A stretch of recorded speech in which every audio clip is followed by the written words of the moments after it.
अलग-अलग संस्थाओं में मेरे को आदत है लेक्चर्स देने की, ट्रेनिंग्स देने की। जो भी लोग बच्चों के साथ काम करते हैं, तो इस फ़ील्ड में मैं ट्रेनिंग्स देने का काम करती हूँ। मुझे बहुत अच्छा लगेगा अगर आप लोग, यू नो, मेरे साथ जब इग्नू में, जैसे मैं दिल्ली में हूँ और जब फिज़िकल क्लासेस के लिए जाती हूँ, तो मैं हमेशा मेरे स्टूडेंट्स को बोलती हूँ अपना इंट्रोडक्शन दो। ओके। उसका एक पर्पस जो मेन पर्पस उसका रहता है, एक तो आप लोग एमएसडब्ल्यू कोर्स कर रहे हो, है ना? एमएसडब्ल्यू कोर्स करते समय जब हम लोग एक दूसरे को जानते हैं, एक दूसरे के बारे में पता रहता है, तो जब हम लोग को फील्ड वर्क करना है तो कई बार उसमें भी मदद मिलती है। और जैसे हम लोगों को आपको आपके लिए तो एक इन्होंने यहाँ भुवनेश्वर में आरसी ने आप लोगों के लिए तो L13 की भी 4 क्लासेस रखी हैं, जो कि फील्ड वर्क सब्जेक्ट है, उसके ऊपर भी 4 क्लासेस रखी हैं, जो कि पूनम मैडम लेंगी आप लोगों के साथ। वो तो ठीक है, वो लेंगी, वो बात करेंगी आप लोगों के साथ डिटेल में। लेकिन अभी अगर हम लोग बात कर रहे हैं, तो मुझे अच्छा लगेगा अगर अगर आप लोग एक-एक करके मुझे थोड़ा अपने बारे में इंट्रोडक्शन दो। मुझे अच्छा लगता है मेरे स्टूडेंट्स के बारे में जानना। और यू नो क्योंकि जैसे मैंने बोला कि मैं इनफॉर्मल सेटअप में बात करना ज़्यादा बिलीव करती हूँ, तो मुझे अच्छा लगेगा, हम लोगों के पास समय तो है, हम लोग थोड़ा-सा एक-दूसरे को जान सकते हैं, है ना?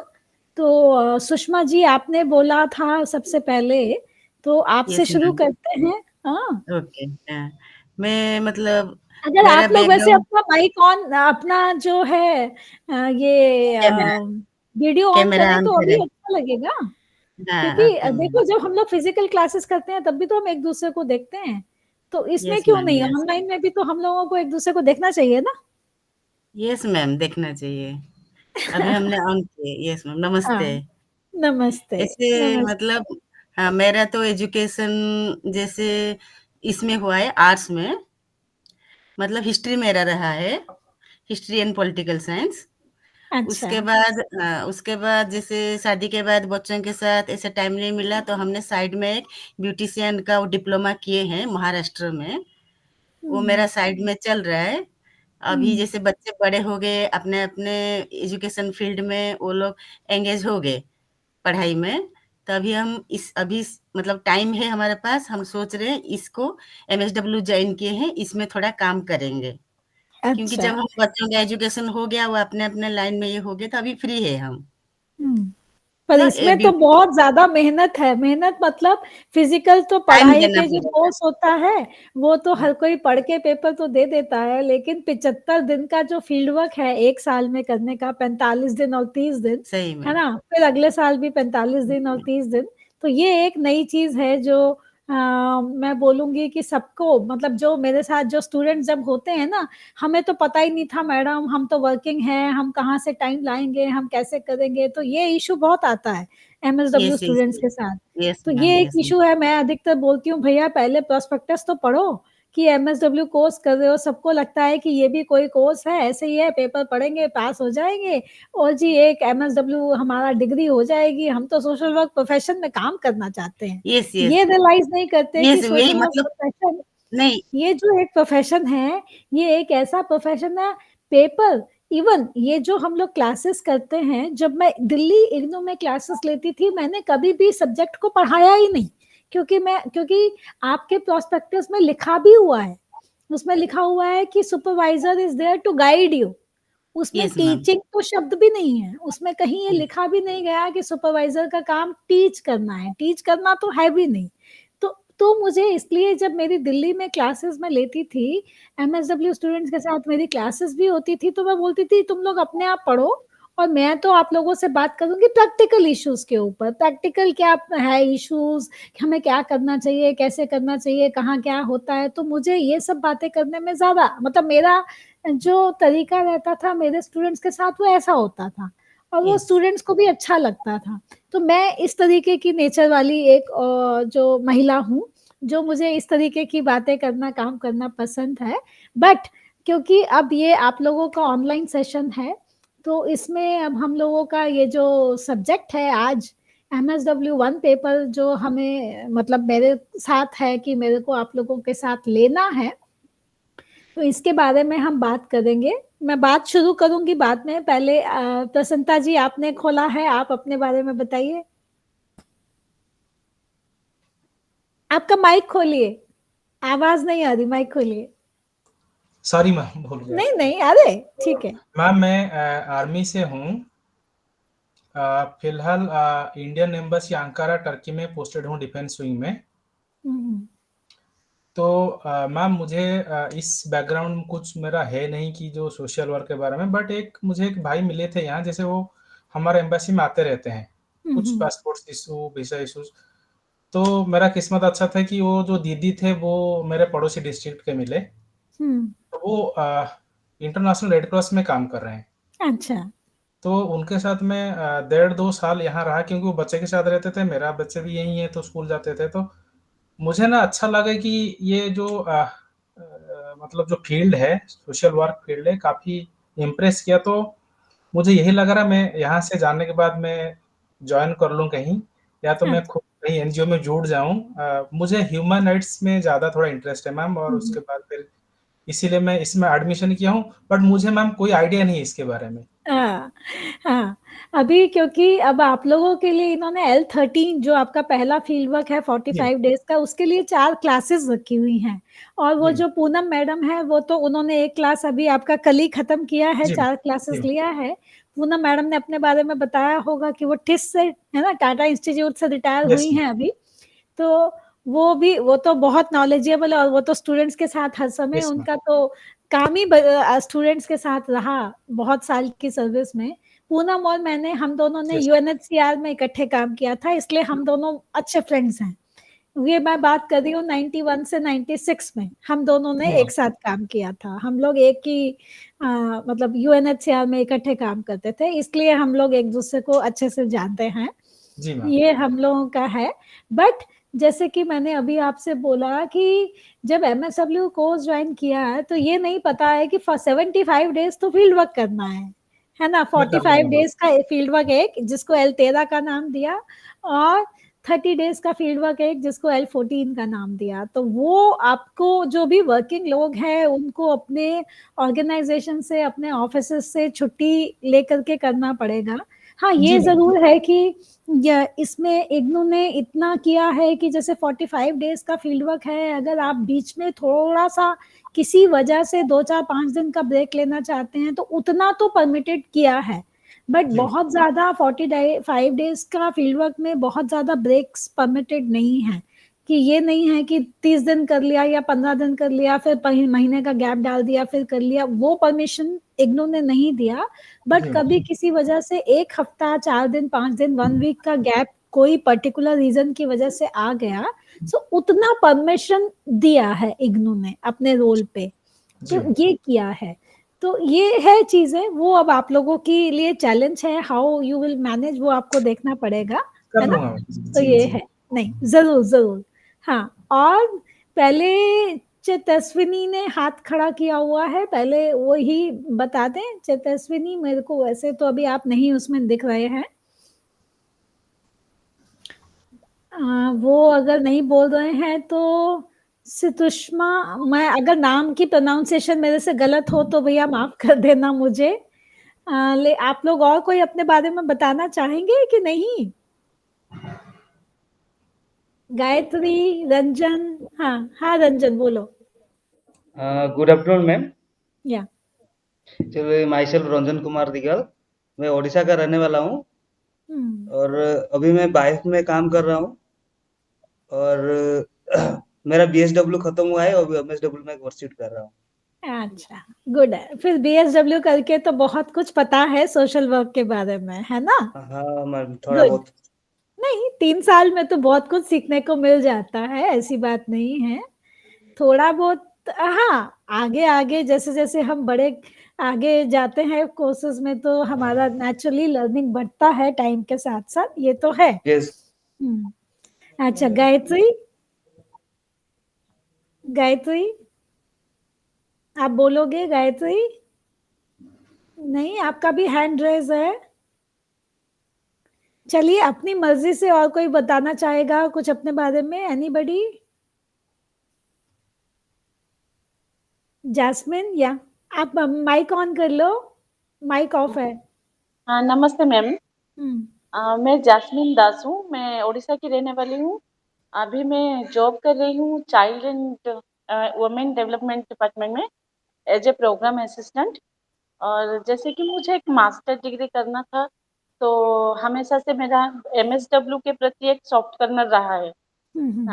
बचपन से ही कुछ ना कुछ मुझ में रहा है, जो कि मैं अट्रैक्ट होती रहती हूँ सोशल वर्क के पीछे। इसीलिए मुझे लगा कि ये बेस्ट चॉइस है MSW करने के लिए। और जॉब में हूँ तो मुझे रेगुलर क्लासेस की मतलब नहीं कर सकती, इसीलिए इग्नू ज्वाइन करना पड़ा। हाँ, पर जैसे मैंने बताया कि आप जॉब में हैं तो आपको 75 डेज का फील्ड वर्क तो फर्स्ट ईयर में और 75 डेज ही सेकेंड ईयर में करना है, तो वो तो आपको कैसे मैनेज करेंगे, क्योंकि इग्नू ने इतना परमिशन दिया है कि 4 में से 1 फील्ड वर्क आप जिस ऑर्गेनाइजेशन में काम करते हैं और वो अगर इस सेक्टर में काम करती है तो वो कर सकते हैं। 4 में से 1, 4 फील्ड वर्क करने हैं, L 13, 14, 15 और 16 2 साल में।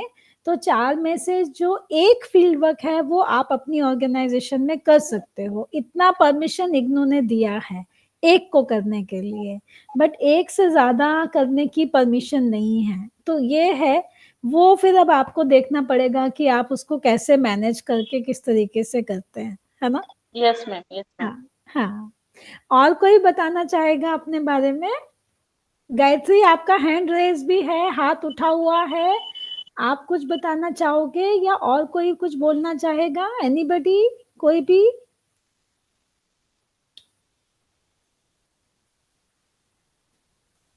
अच्छा गायत्री, आपने सॉरी लिखा, आप बात नहीं कर सकते, कोई बात नहीं। और कोई बताना चाहेगा अपने बारे में? एनीबडी और कोई? नहीं, कोई भी नहीं बताना चाहते हैं? मैम नमस्ते। हाँ पूजा बोलो। जी मैम, मेरा छोटा बच्चा है ना, इसलिए मैं म्यूट नहीं खुलती हूँ। अच्छा कोई बात नहीं। हाँ, उसको लेके थोड़ा परेशान हूँ, इसलिए।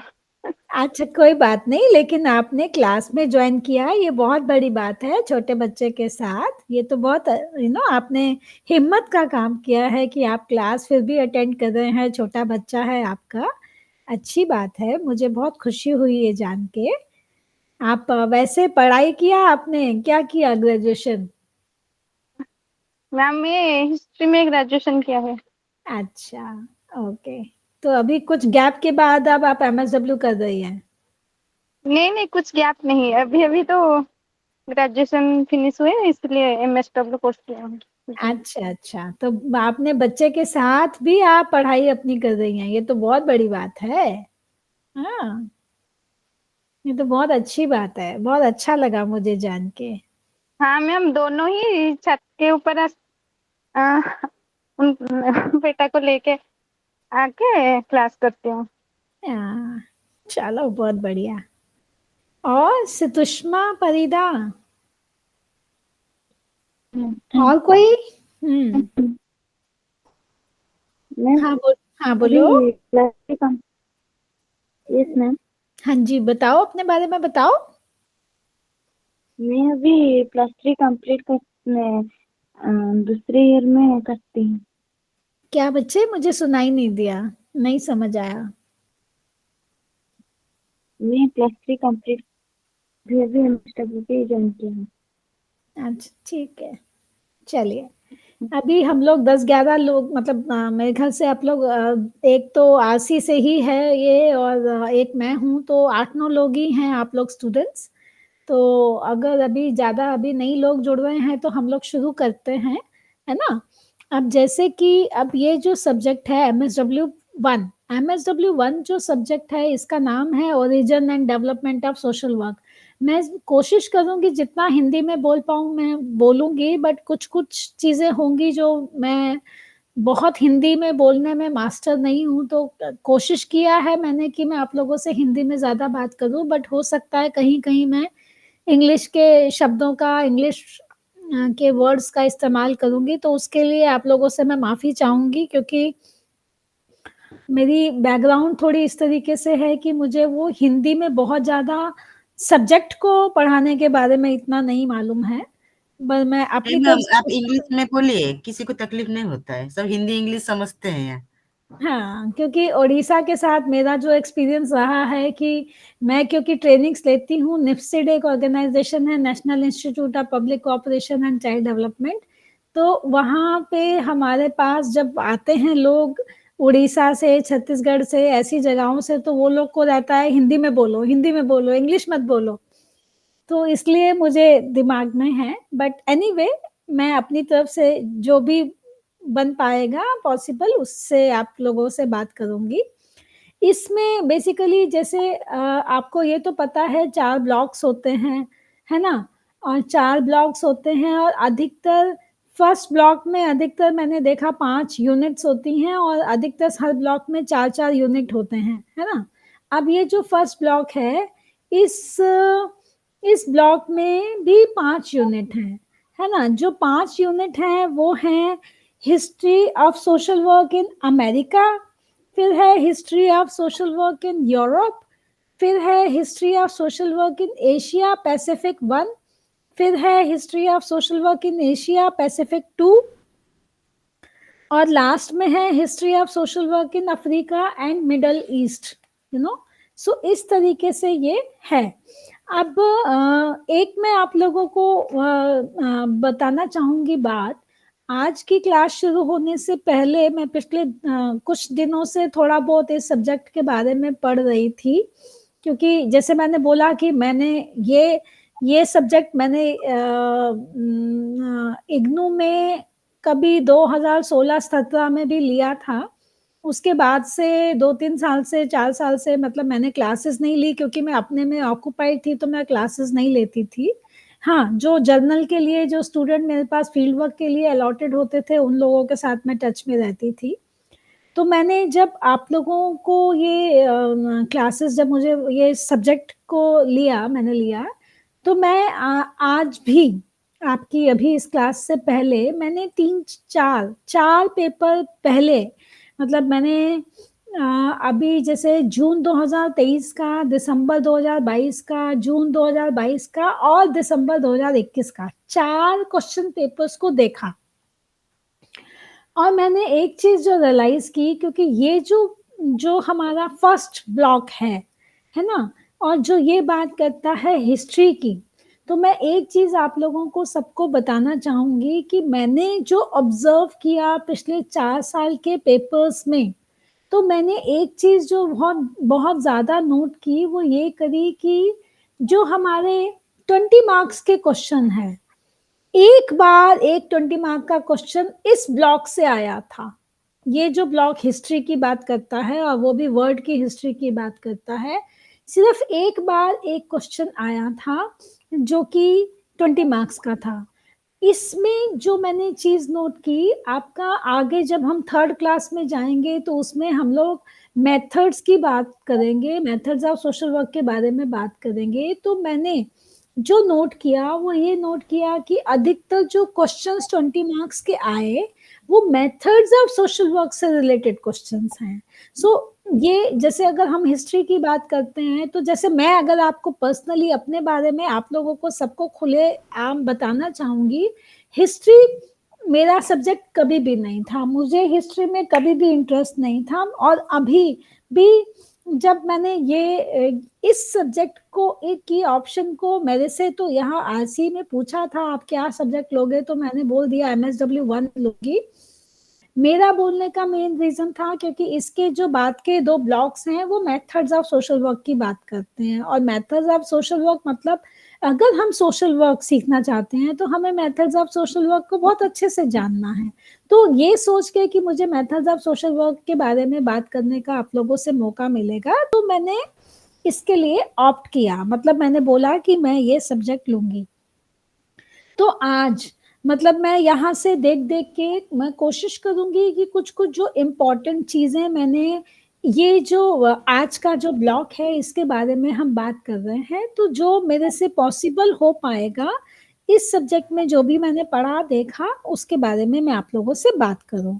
सो सबसे पहले जो पहली यूनिट है वो है history of social work in the America's. जब हम अमेरिका की बात करते हैं तो बात करता है अमेरिका में, हमारा पहले बात की जाती है कि यूनाइटेड स्टेट्स और कनाडा, मतलब ये यूनाइटेड स्टेट्स और कनाडा की हम बात करते हैं तो ये कंसीडर किया जाता है in North America, you know. So this is something which is important कि इवन मतलब अगर मैं आपको बोलूं तो मैंने कभी जो भी मैं इस ब्लॉक में आज कुछ बातें करूंगी, मेरे लिए भी जब मैंने ये पढ़ा तो इन अ वे मुझे लगता है कि ये पढ़ के मेरी भी knowledge about certain things increase हो गई, जो मैंने कभी इतने ध्यान से वर्ड के बारे में सोचा नहीं कि वर्ड किस तरीके से डिवाइडेड है, कौन सी कंट्री किस उसमें आती है, क्या होता है। इवन ये भी मैंने कभी बहुत ध्यान से कभी सोचा नहीं, मतलब मैंने उस तरीके से लिया नहीं।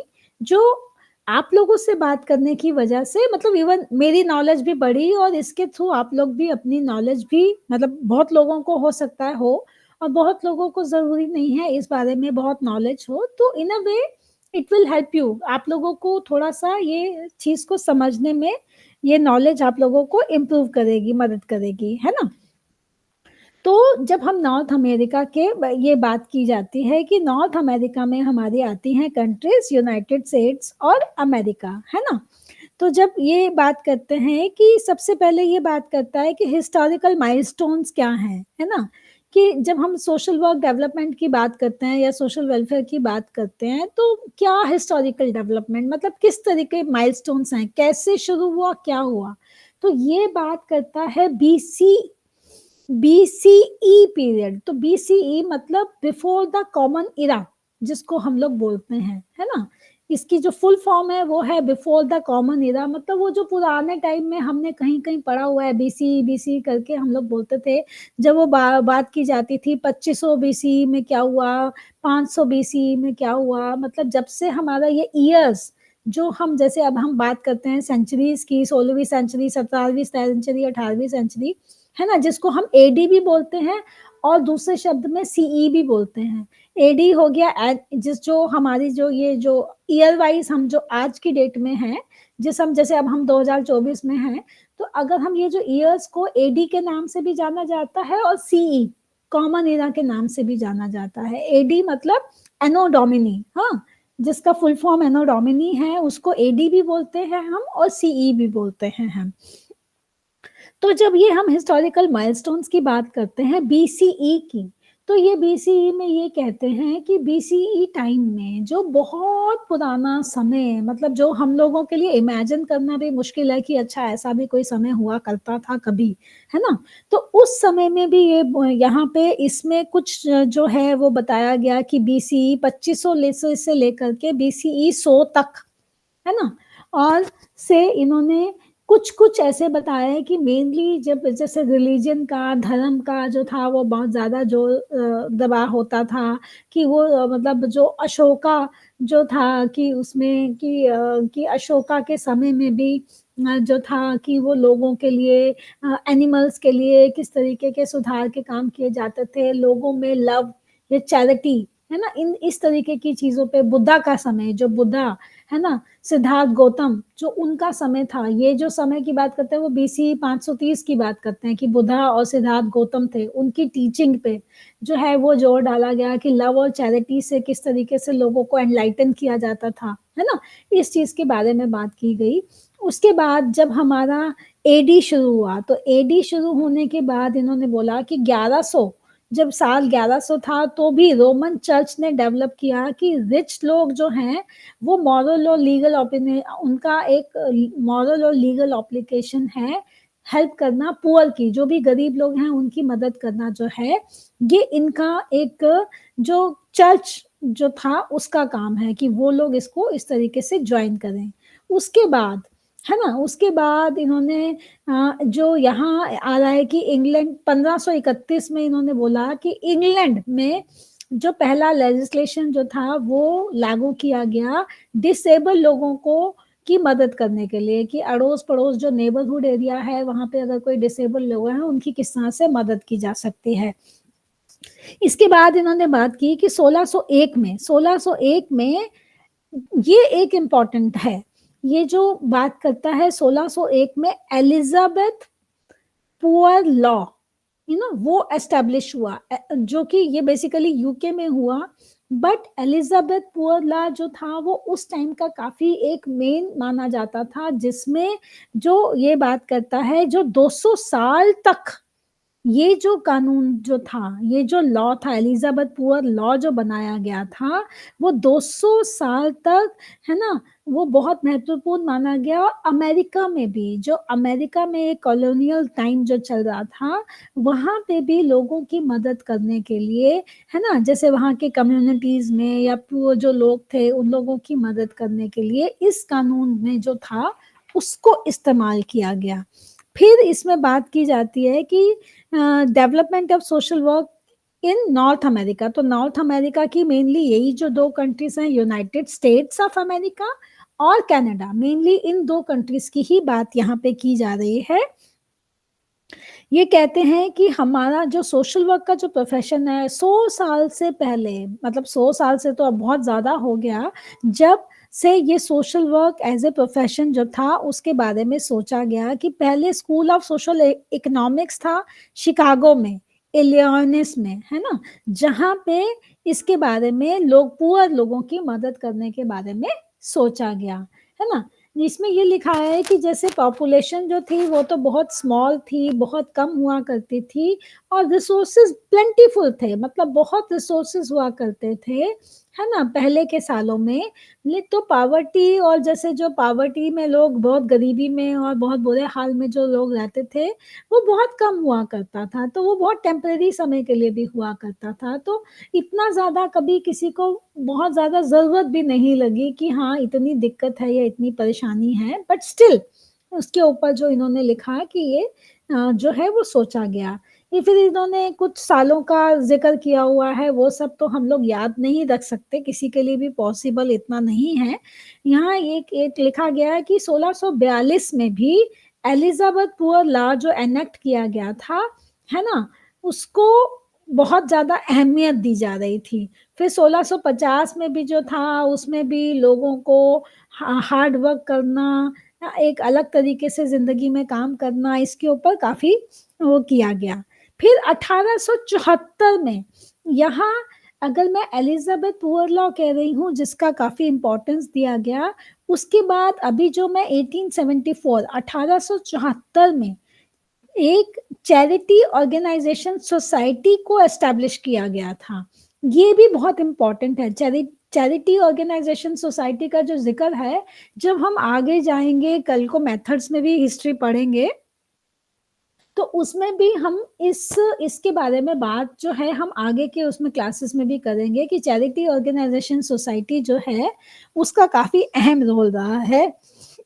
जो मेनली डेवलप की गई थी, वो डेवलप की गई थी कि किस तरीके से हम प्राइवेट और जो रिलीजियस रिस्पॉन्स है, कि जो भी लोग वंचित हैं, जिनको की मदद नहीं मिल रही है, जिनको किसी भी तरीके की दिक्कत है ना, कि उनको कैसे मदद करें कि वो अपने पैरों पे खड़े हो पाए, अपने लिए जिंदगी में आगे बढ़ पाए। सो मेनली जो चैरिटेबल ऑर्गेनाइजेशन सोसाइटी थी उसका मेन यही था कि प्राइवेट और रिलीजियस सेक्टर जो था वो इसके बारे में ज्यादा वो काम कर रहे थे। फिर 1886 में फर्स्ट यूएस सेटलमेंट हाउस जो था, है ना, वो बनाया गया था, जिसका काम था एलिमिनेट करना, खत्म करना कि डिस्टेंस जो सोशियो इकोनॉमिक क्लासेस हैं, है ना, जो हमारे जो अलग अलग तरह के वर्ग होते हैं, काम रहते हैं लोग, तो उनमें कि जो भी पुअर लोग हैं उनको किस तरीके से मदद की जा सकती है, कि वो जो है जो हमारी डिफरेंट सोशियो इकोनॉमिक क्लासेस हैं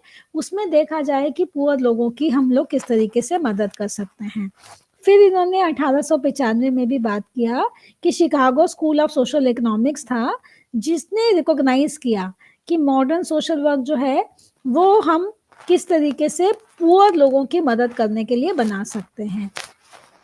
सो इस तरीके से इसमें जो है इस टाइम पे जो है वो ज्यादा काम किया गया।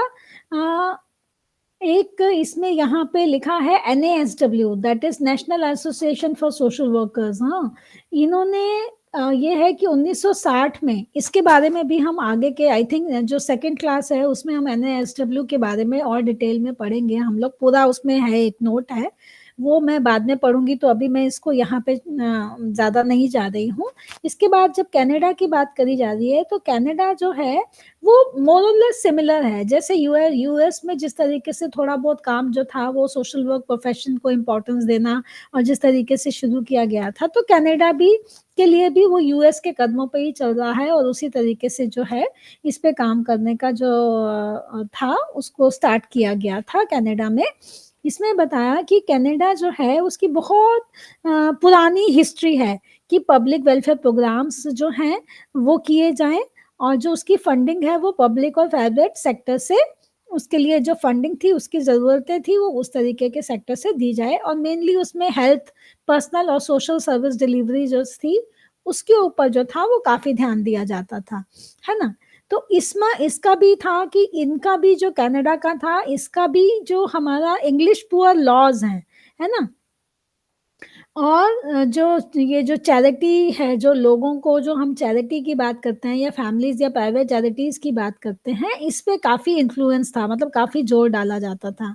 1840 में इन्होंने बोला कि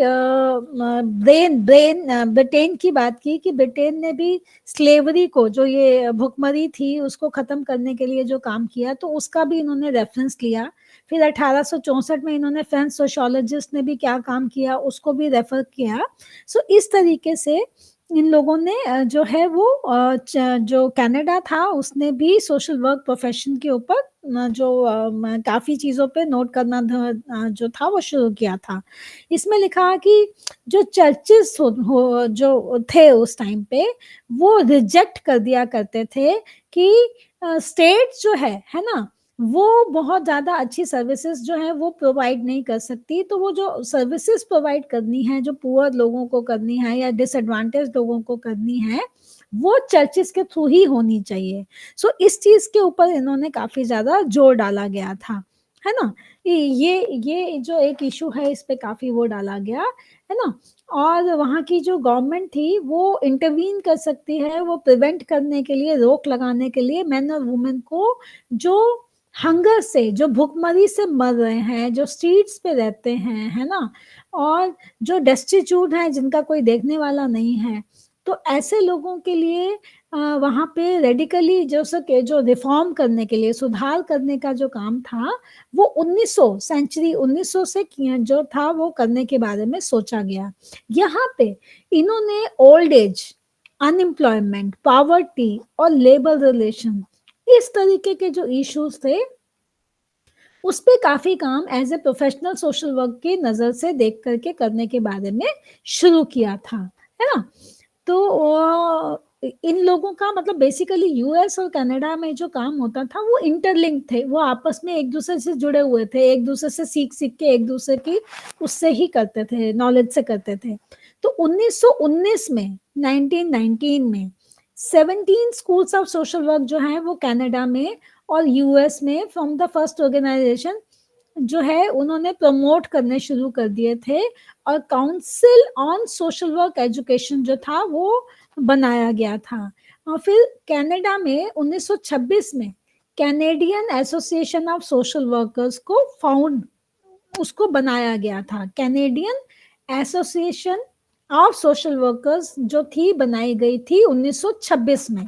सो इस तरीके से बहुत पुराने समय से ही ये लोग आपस में काम कर रहे हैं। सो कनाडा में काफ़ी ज़्यादा जो है वो डोमेस्टिक सोशल वेलफेयर नेटवर्क के ऊपर काम किया गया था।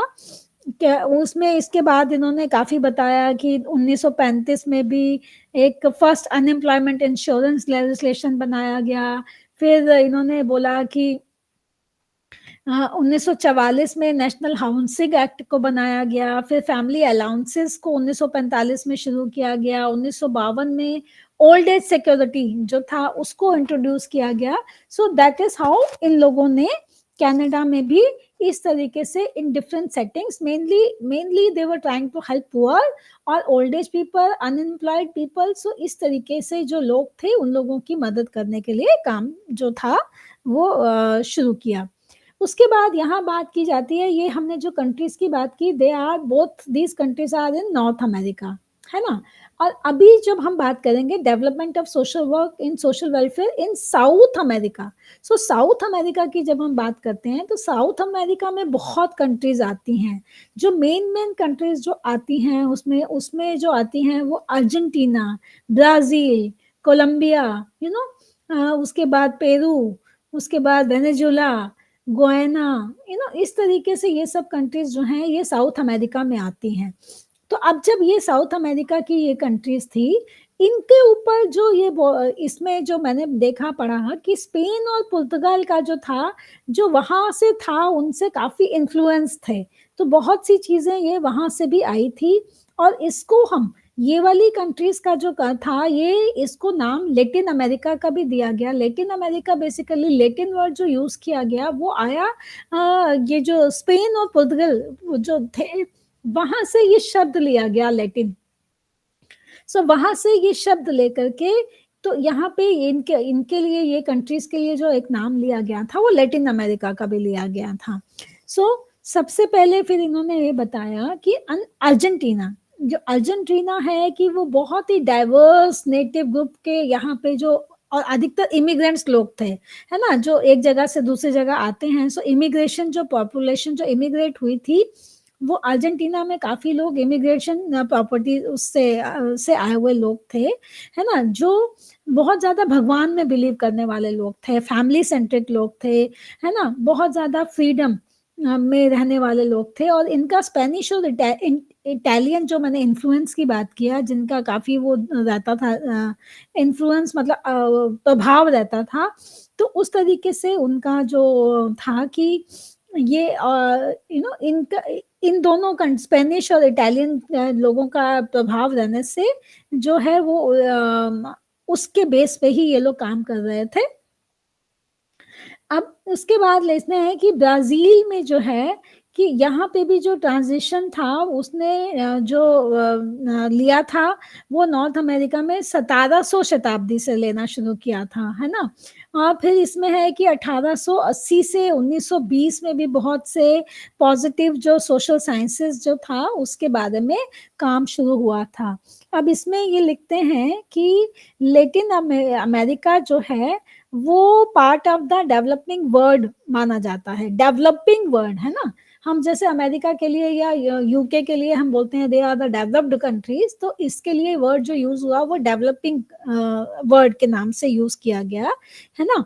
और इनकी जो डिपेंडेंसी है वो यूएस के ऊपर, जो हमारा नॉर्थ अमेरिका है बेसिकली यूएस के ऊपर बहुत सी चीजों को लेकर के काफी रहती थी, है ना। तो इसमें सोशल, पॉलिटिकल और इकोनॉमिक जो था वो काफी डिक्लाइन चल रहा था इनका, तो इसलिए भी इनको जरूरत थी कि पॉवर्टी को कैसे खत्म किया जा सकता है, सोशल जस्टिस को हम कैसे बढ़ा सकते हैं, तो इस तरीके की चीजों की जरूरत थी। तो पहली जो south African school of social work जो क्रिएट किया गया था वो सेंटियागो में किया गया था 1925 में, है ना। सो ये एक इम्पॉर्टेंट है कि 1925 में यहाँ पे south American school of social work जो था वो क्रिएट किया गया था। अच्छा, इसके बाद यहाँ पे बात की जा रही है कि 1960 और 1970 का जो टाइम था उसमें सोशल वर्क जो एजुकेशन थी वो बहुत ज़्यादा उसको दोबारा से रिकंसेप्चुअलाइज करने की, कि किस तरीके से नए तरीके से उसको ढालने की ज़रूरत है, कैसे काम करने की ज़रूरत है, उस पर काफ़ी एम्फेसिस डाला गया था, जोर डाल करके काम किया गया था। सो इस तरीके से ये जो था वो लोग इस पर काम कर रहे थे, है ना।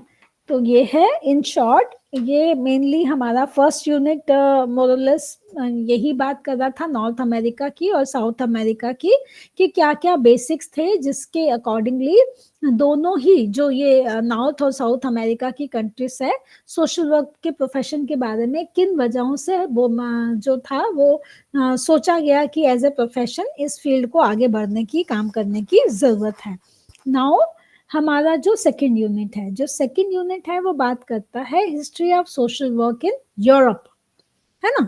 तो जब हम यूरोप की बात करते हैं तो इसमें पहले लिखा कि ग्रीस और रोम थे, तो उसमें यूरोपियन प्रैक्टिसेस जो थी वो है कि एमरजेंस क्रिश्चियन जो चैरिटी है उसी पे ज्यादा फोकस रहता है, और यहाँ जो बात किया गया कि ये यूरोप में जो एलिजाबेथ पुअर लॉ है उसकी बहुत इम्पोर्टेंस है, उसको बहुत ज़्यादा ध्यान से, क्योंकि वो पुअर के लिए अलग अलग तरीके से क्या क्या काम किए जा सकते थे उसके बारे में ये बात करती है ना। तो यहाँ बोला, अब बताया जा रहा है कि social welfare before the Elizabeth poor law, मतलब अर्ली क्रिश्चियन ट्रेडिशन।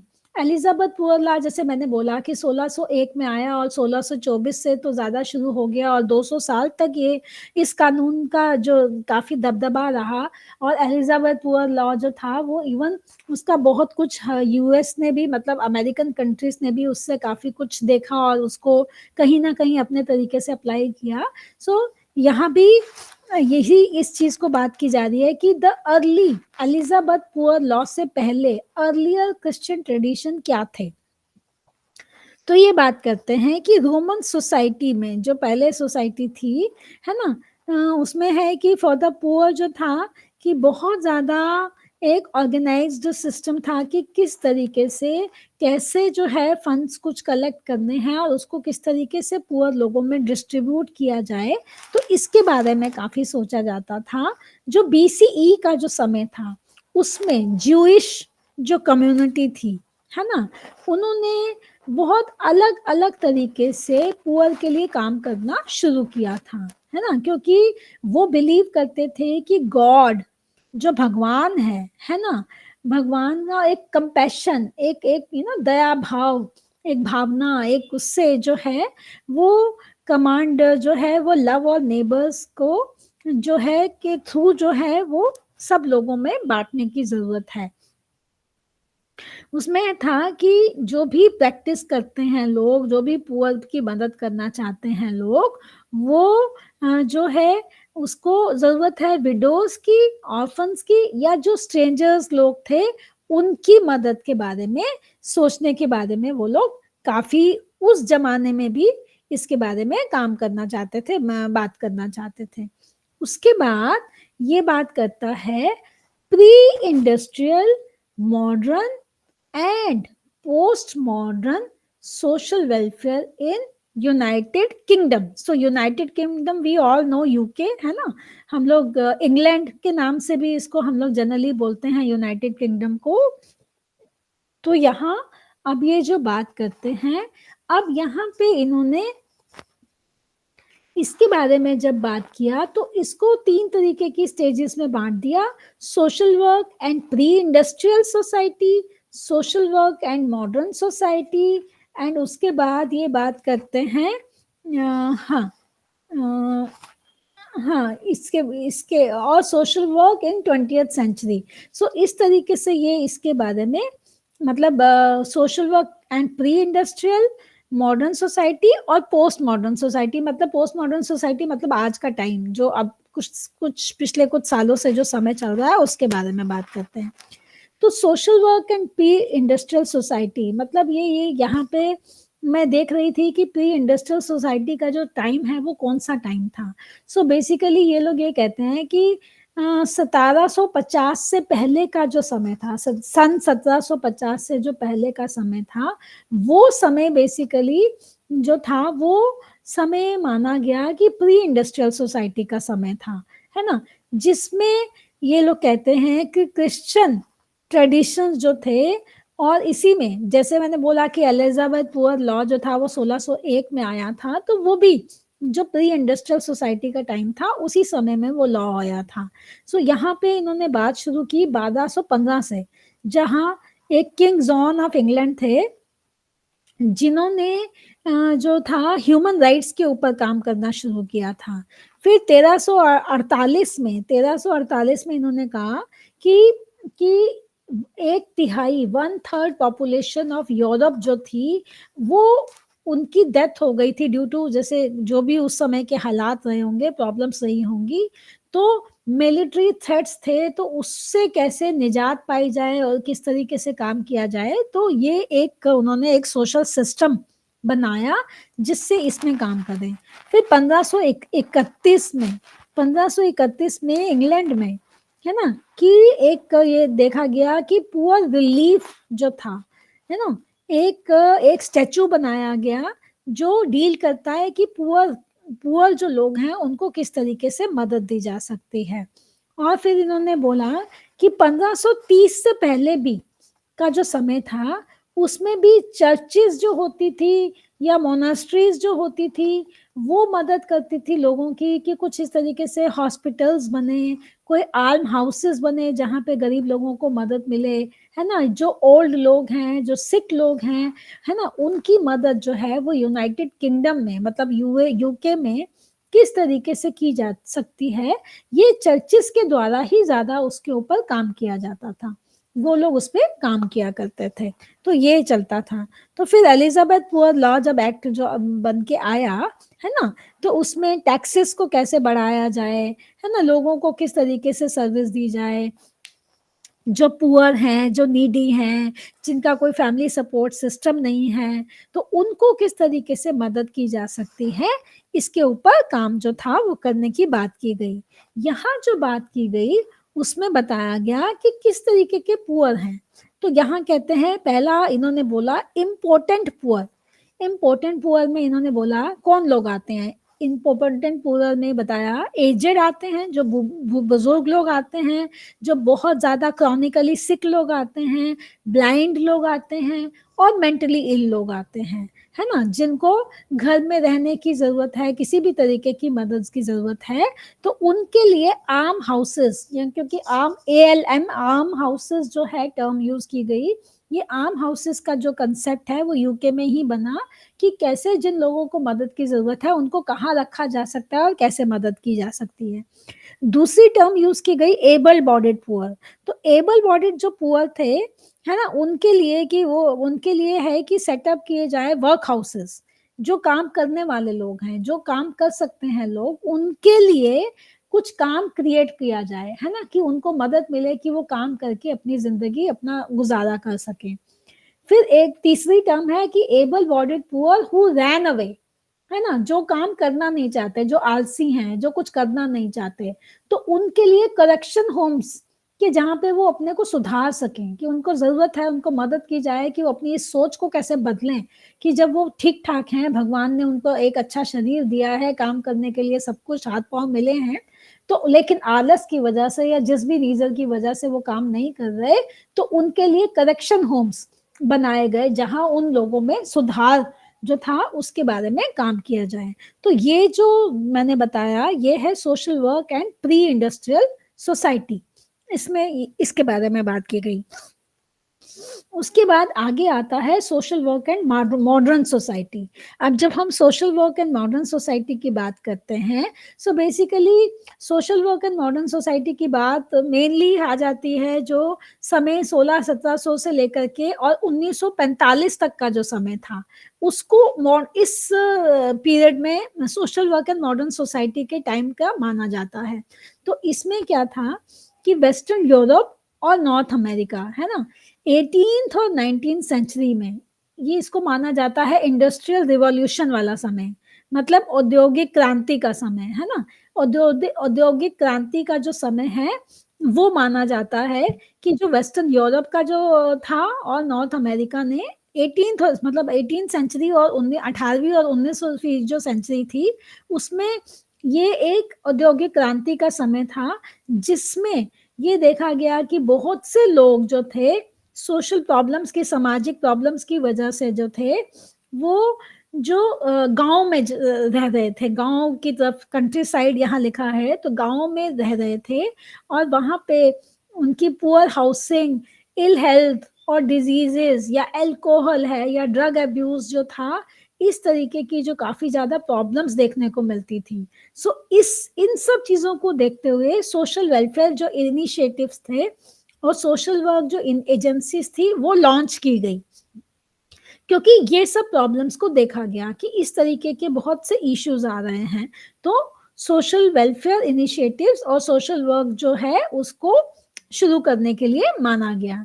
तो इसमें लिखा कि यूके में, है ना, ये पब्लिक सैनिटेशन का, है ना, सफाई का जो है, एजुकेशन का, या पॉलिसी बनाने का, या प्रिजन्स का, जुवेनाइल करेक्शन होम्स का, पब्लिक वर्क हाउसेस का, मेंटल असाइलम्स का, इन सब उसके लिए ये सारे जो इश्यूज थे, है ना, बच्चों के इलाज के लिए, तो पुअर लॉ अमेंडमेंट एक्ट बनाया गया 1834 में, है ना। तो इसमें जो था वो इन सब चीजों को ध्यान में रख करके काम किया गया कि जो भी डिजर्विंग पुअर है, डिजर्विंग पुअर में एल्डरली, सिक, डिसेबल्ड पीपल, ऑर्फन्स, विडोज, ये सब डिजर्विंग पुअर में आते हैं। इन लोगों को किस तरीके से मदद दी जा सकती है। और जो अनडिजर्विंग पुअर में मतलब जो एबल बॉडीड लोग हैं जो कि अपनी नलायकी से काम नहीं कर रहे, है ना, तो उनको, या सिंगल मदर्स हैं या कोई प्रोस्टिट्यूट्स हैं, तो उनको किस तरीके से मदद की जा सकती है, उनको किस तरीके से एक उसमें लाया जा सकता है कि वो लोग अपनी लाइफ को ठीक से जीने का काम सीखें। इसमें फिर आगे भी ये जो पुअर लॉ अमेंडमेंट एक्ट 1834 में आया, उसमें ही था कि कुछ और प्रोग्राम जैसे इंक्लूड किए गए कि फ्री एजुकेशन दी जाए, जो वही पब्लिक सैनिटेशन लॉज जो बनाए जाएं वो addressing the working conditions maintaining by factory and mine owners and family law, है ना।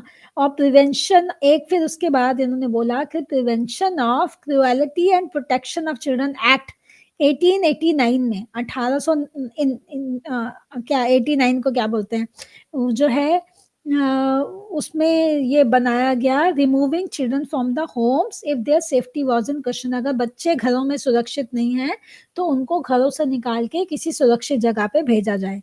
सो इस तरीके से जो था इस समय में, जो ये हम मॉडर्न सोसाइटी की जब हम बात कर रहे हैं, social work and modern society, तो उसमें इन सब चीजों के ऊपर फोकस डाला गया। इसमें ये भी था, hundreds of new voluntary agencies भी एमर्ज हुई यूके में 1800 में, मतलब 1800 मतलब 19वीं सदी के अंदर जो था वो बहुत सी वॉलंटरी एजेंसीज ने भी काम करना शुरू किया था, जो उसमें पुलिस भी थी, कोर्ट भी थी, मिशनरीज भी थे, है ना, जो रेस्क्यू सोसाइटीज जो थी, या जो फॉलन वुमेन थी, जो कि औरतों की दिक्कतें थी, या हाउसिंग एसोसिएशन, ये सब चीजों के ऊपर जो था, और जो चैरिटी ऑर्गेनाइजेशन सोसाइटी की हमने बात की, वो सब जो है इसके बारे में जो थे वो काम कर रहे थे। इस तरीके से उसके ऊपर जो था वो चैरिटी ऑर्गेनाइजेशन सोसाइटी ने भी काम करना शुरू किया।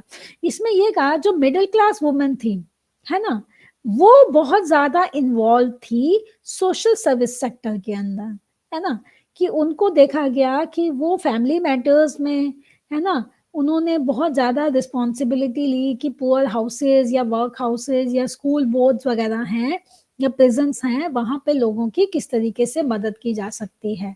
सो ये हमारा सेकंड है इसमें। Now third is European social work in the 20th century, है ना। अब ये 20th सेंचुरी में बात कर रहे हैं कि 20th सेंचुरी में जो है वो सोशल वर्क जो था उसमें जो किस तरीके से मॉडर्न एरा जो थी उसमें क्या बदलाव आए और क्या और नए काम किए गए।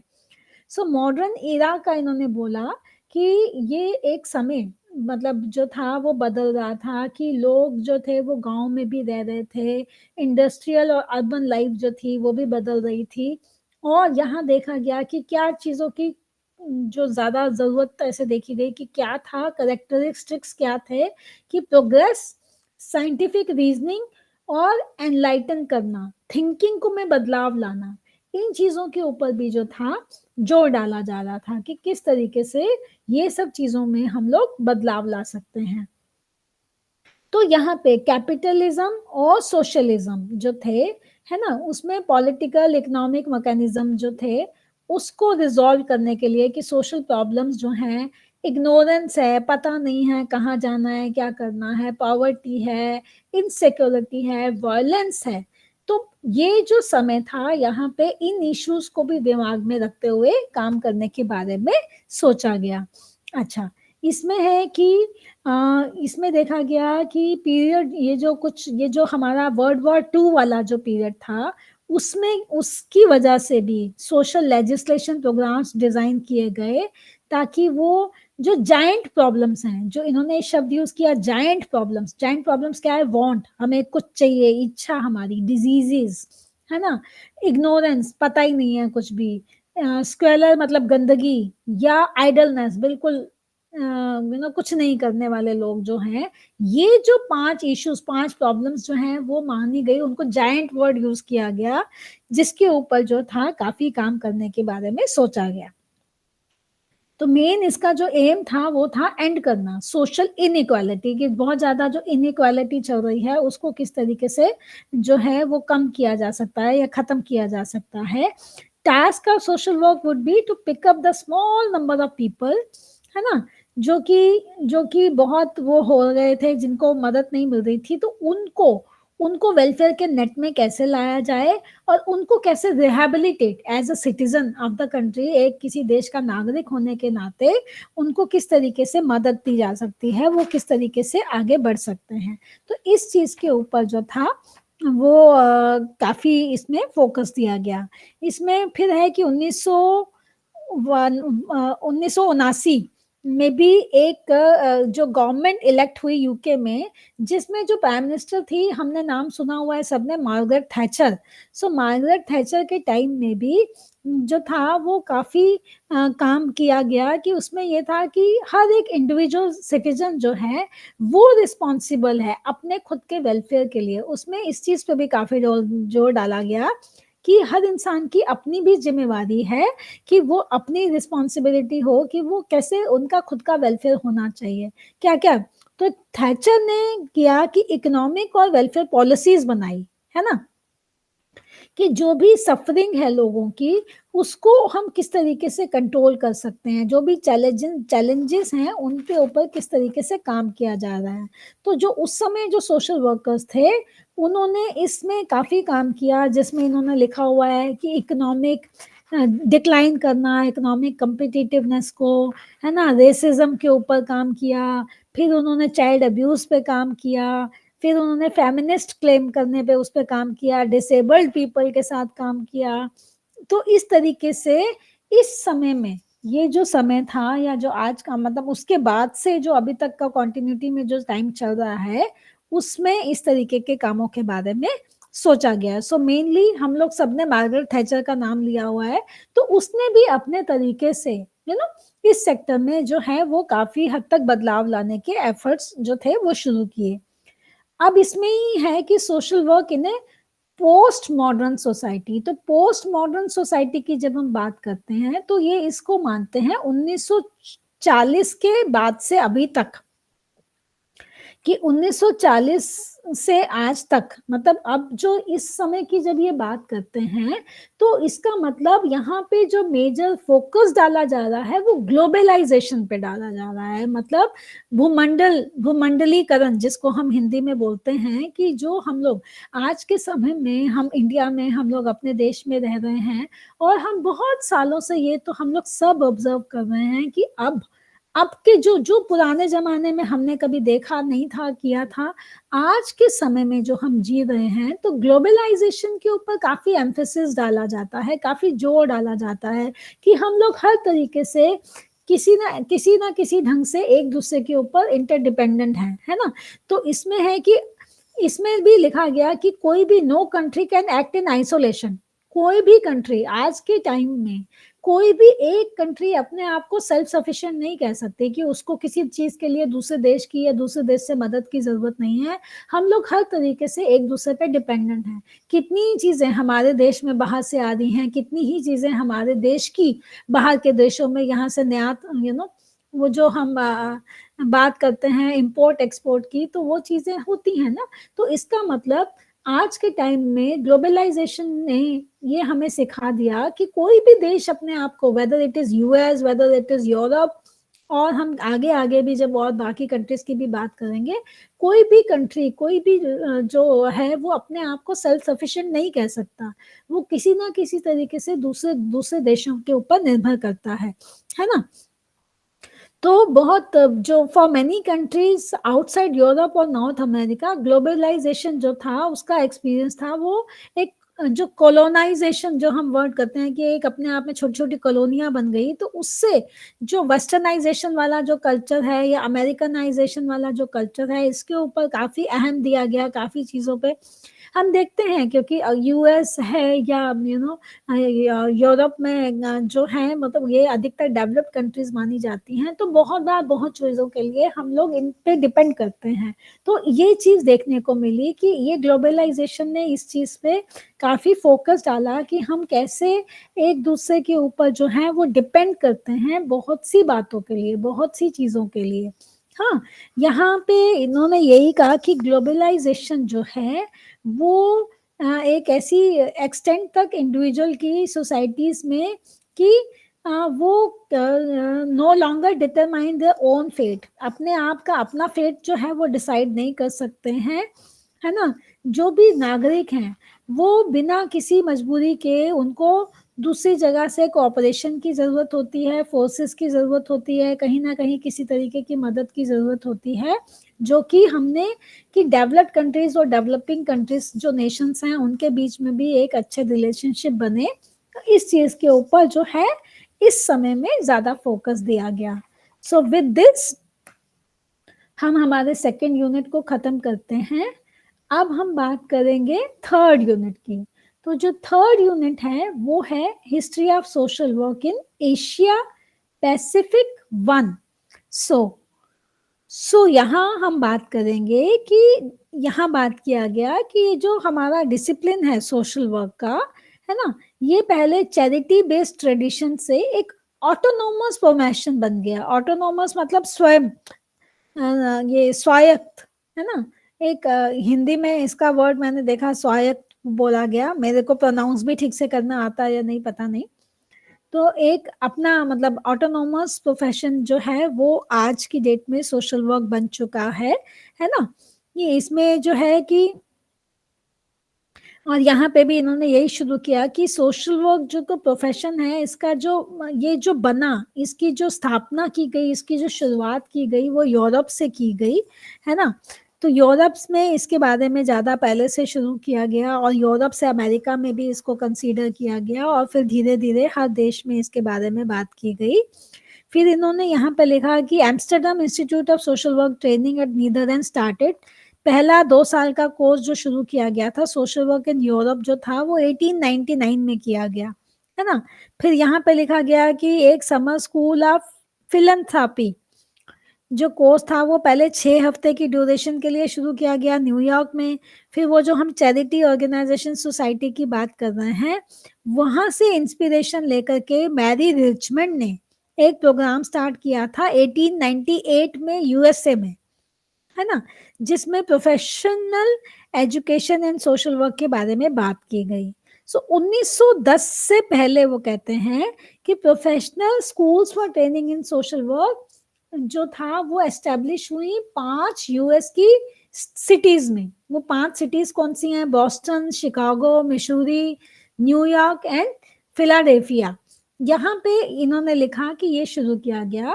और यूरोप की जो कंट्रीज हैं उसमें यूके, नीदरलैंड, जर्मनी जो में था वो ज्यादा था। फिर यूएसए से social work as a professional discipline जो था वो पूरे वर्ल्ड में, पूरे ग्लोब में जो था वो धीरे धीरे स्प्रेड हुआ। फिर उन्होंने कहा कि फिर धीरे धीरे यूरोप से south America, Australia, Asia, Africa और आज की डेट में ये एक जो ऑटोनोमस प्रोफेशन की तरह से पॉजिटिव चेंजेस एक सोसाइटी में लाने का जो काम है वो पूरे वर्ल्ड में कर रहा है। अब यहाँ शुरू करते हैं emergence and growth of social work discipline in Asia, है ना। सो एशिया में इन्होंने बताया कि एशियन कॉन्टिनेंट में है वो, हम वो कहते हैं कि 4 पार्ट्स हैं। तो सबसे पहले ये बात करता है साउथ एशिया की, फिर साउथ ईस्ट एशिया की, फिर ईस्ट एशिया की और फिर सेंट्रल एशिया की।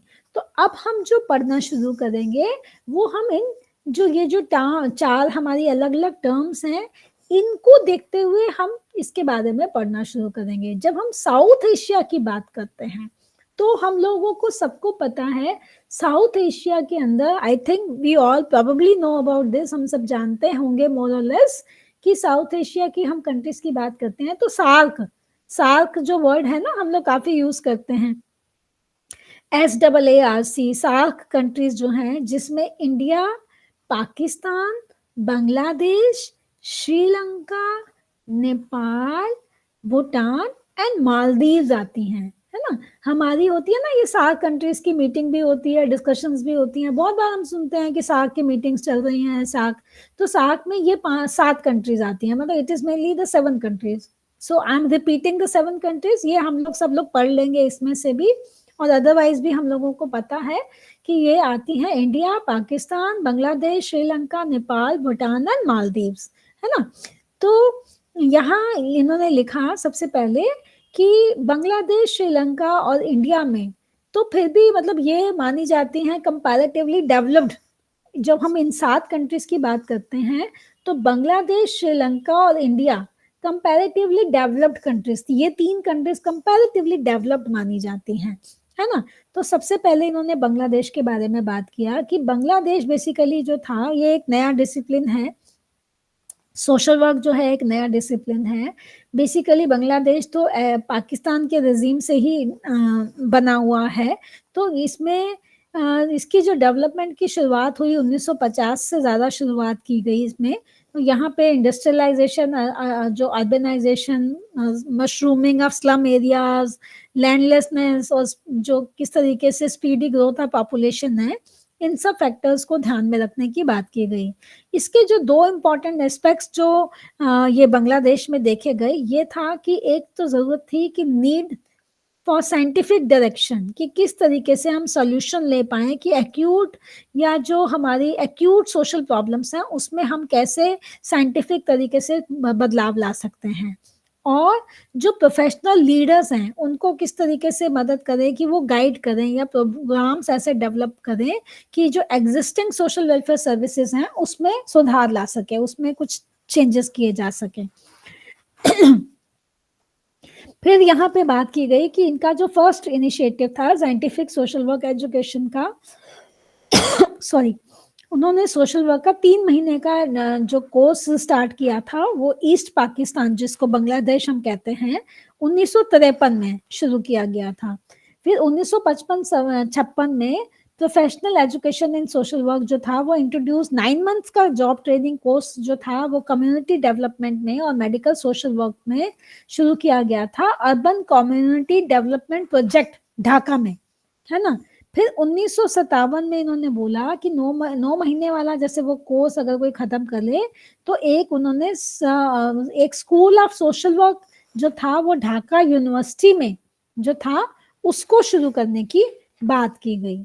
उसके बाद यहाँ पे इन्होंने और ऐसे बताया कि college of social welfare and research centre Dhaka में जो था, जो कि पहले ईस्ट पाकिस्तान में आता था, वो बनाया गया 1958 में। फिर उसके बाद जो था कि जिसको कि मतलब बेसिकली वो यूनिवर्सिटी ऑफ ढाका के अंडर आता था।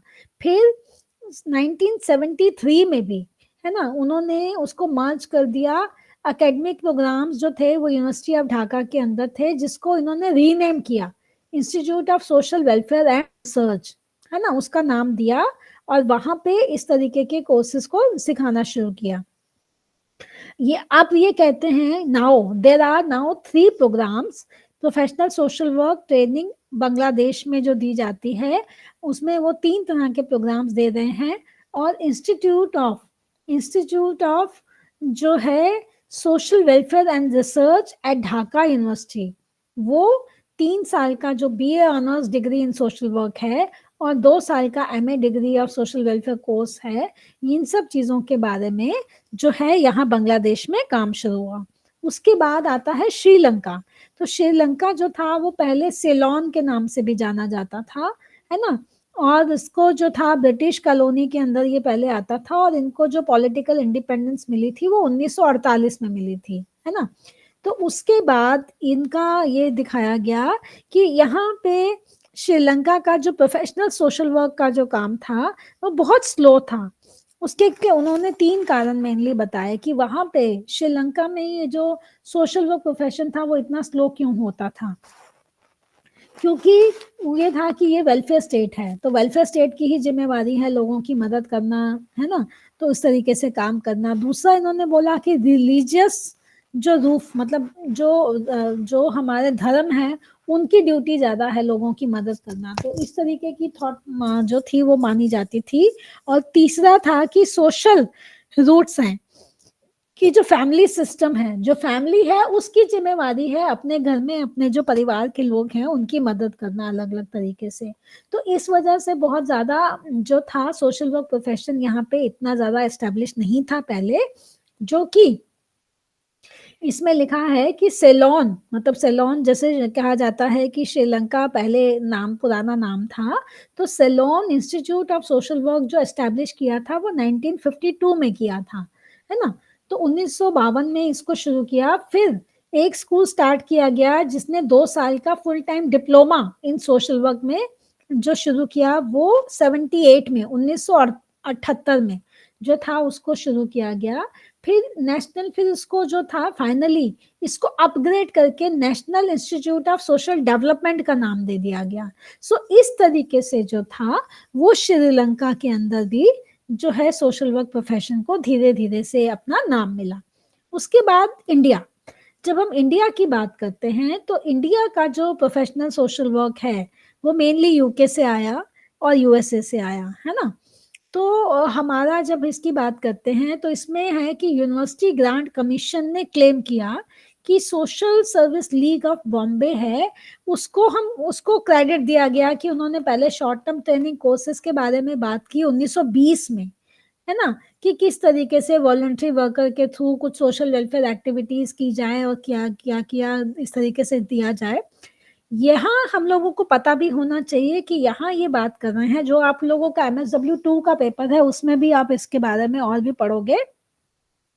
यहाँ इन्होंने बताया ये मतलब जानना, जैसे अभी तो अभी आपकी पूनम मैडम की क्लासेस हुई, तो first professional school of social work जो पहला इसका नाम था, जो अभी हम टिस के नाम से जानते हैं, Tata institute of social sciences, तो पहले इसका नाम था sir Dorabji Tata graduate school of social work, है ना। इसको ये जो शुरू हुआ था ये 1936 में बॉम्बे में, जो आज जो हम टिस के नाम से जानते हैं Tata institute of social sciences, इसका एक्चुअल पुराना नाम है sir Dorabji Tata graduate school of social work, जो 1936 में जो था वो सेटअप हुआ था, है ना। और फिर ये इंस्टीट्यूट था 1942 में, यहाँ पे जो स्टूडेंट्स थे वो अल्टरनेटिव ईयर में धीरे धीरे एनरोल होने लग गए थे। फिर diploma in social service administration का भी काम शुरू हुआ।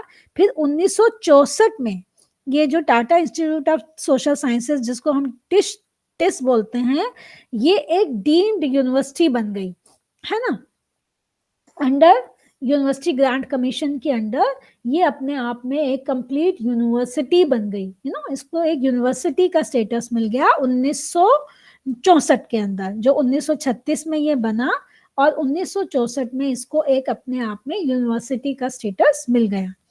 सो उसके बाद यहाँ पे लिखा है कि कुछ और जो हमारे जो इंडिया में कुछ और जो स्कूल इम्पोर्टेंट जो पुराने टाइम से शुरू हुए, उसमें इन्होंने नाम दिया NG काशी विद्यापीठ वाराणसी में 1947 में शुरू हुआ।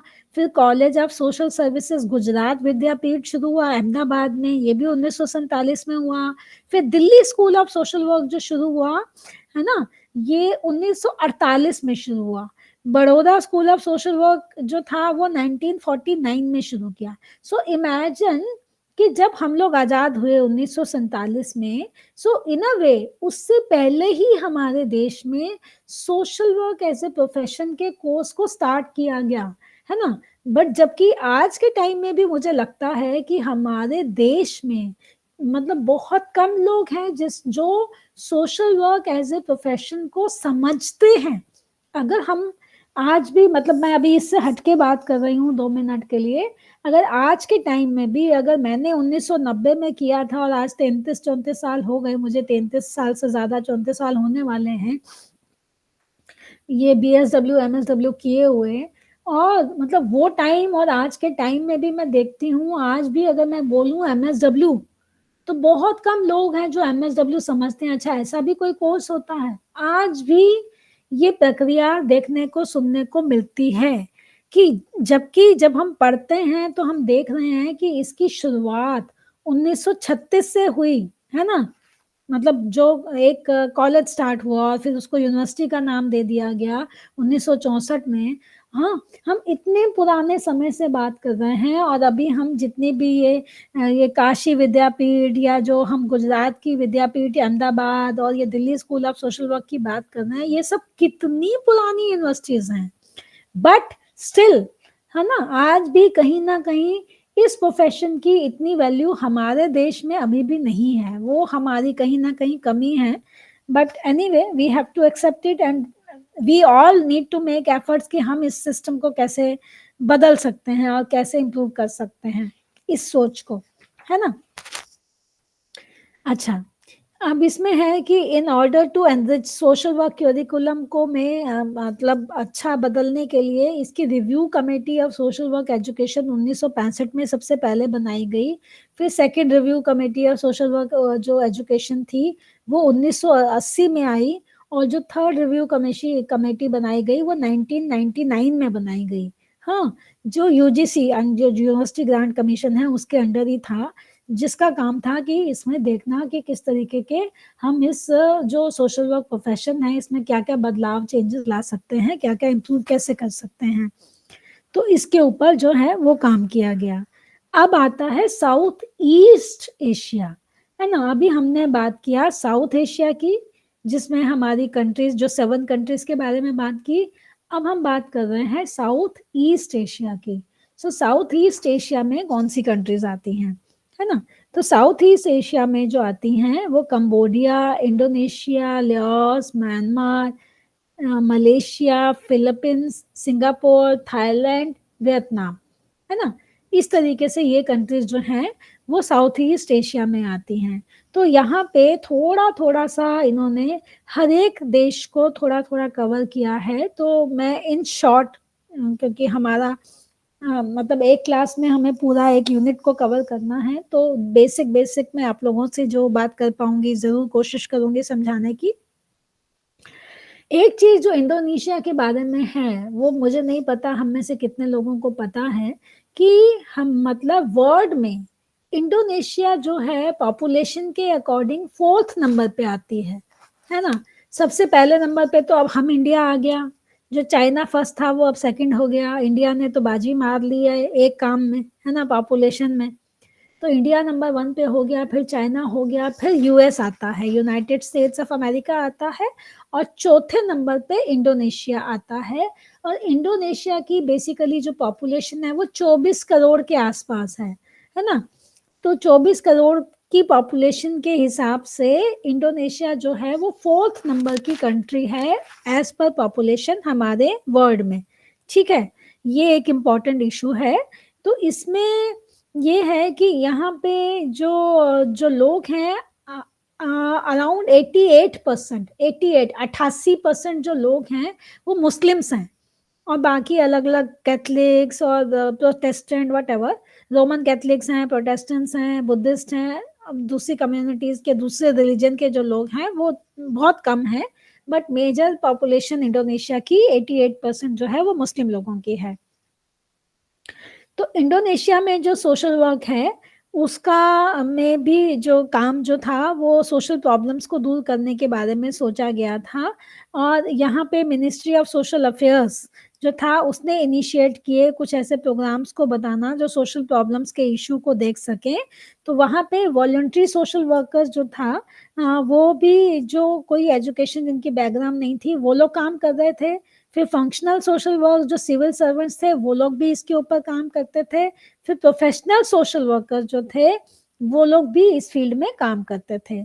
सो इसमें है कि सोशल वर्क जो एज एन ऑक्यूपेशन जो था वो पहली बार रिकॉग्नाइज किया गया था एक वो ट्रेनिंग प्रोग्राम्स के चलते बैंडांग में 1957 में 357 में, है ना, पहली बार social work as an occupation जो था उसको रिकॉग्निशन मिला था यहाँ पे। उसके बाद ये बोलते हैं मलेशिया। जब मलेशिया की बात करती है तो मलेशिया भी ब्रिटिश रूल से 57 में 1957 में जो है वो इंडिपेंडेंट हुई थी। और मलेशिया जो है उसमें भी बहुत ही अलग अलग एथनिक्स, रिलीजन्स और चैरिटेबल ऑर्गेनाइजेशन हैं जो लोग काम करते हैं। सो 1946 में कॉलोनियल एडमिनिस्ट्रेशन जो है उसने डेवलप किया था एक सेपरेट विंग जिसको डिपार्टमेंट ऑफ सोशल वेलफेयर का नाम दिया गया था। और यहाँ पे भी सोशल वर्क एजुकेशन का जो ओरिजिनेट किया गया था वो ब्रिटिश एडमिनिस्ट्रेशन के तरीके से किया गया था। जो लंदन स्कूल ऑफ इकोनॉमिक्स था उसमें 2 साल का जैसे स्टडी कोर्स होता था, तो उसके बेस पे ही इन लोगों ने भी मलेशिया में इस पे काम करना शुरू किया था। इसके बाद बात करते हैं फिलीपींस की। तो फिलीपींस में जो है, ये फिलीपींस के लिए जो एक चीज इसमें लिखी है कि 7107 7107 है ना, ये आइलैंड्स हैं यहाँ पे। ये इट्स अ बिग नंबर है ना, कि इस देश की इतना ज्यादा यहाँ पे ये है। और यहाँ पे इन्होंने ये भी लिखा है कि 96% लिटरेसी रेट है, मतलब पढ़े लिखे लोग हैं। लेकिन जो पुअर लोग हैं उनकी भी जो पॉपुलेशन है वो 37% के करीब है। सो ये भी एक बहुत बड़ा नंबर है जो यहाँ पे दिया गया। तो यहाँ पे भी ये माना गया कि लोगों की मदद करने की बहुत जरूरत है ना। तो इसमें भी इन्होंने 2 वर्ड्स लिखे हैं, बयानीहन जिसका मतलब है कोऑपरेट करना, और दमयन मतलब शेयर करना। सो इन चीजों के ऊपर जो था कि जो कम्युनिटी की जो प्रॉब्लम्स हैं उनको कोऑपरेशन से और शेयरिंग से किस तरीके से हम उसको दूर कर सकते हैं और उसमें बदलाव ला सकते हैं। तो इसमें बताया गया कि department of sociology and social welfare जो बना वो 1950 में बना है ना। और उसके बाद इसके ऊपर जो है social work as a profession में काम करना शुरू हुआ। देन कम्स सिंगापुर है ना। सिंगापुर जो है वो पहले के टाइम में मलेशिया के साथ था, जो अपने आप में एक इंडिपेंडेंट वो बना 1965 में। 9 अगस्त 1965 में जो है वो एक अपने आप में एक अलग फेडरेशन मलेशिया से अलग हो गया, अपने आप में एक इंडिपेंडेंट कंट्री बन गया। दैट वाज ऑन 9 अगस्त 1965 में।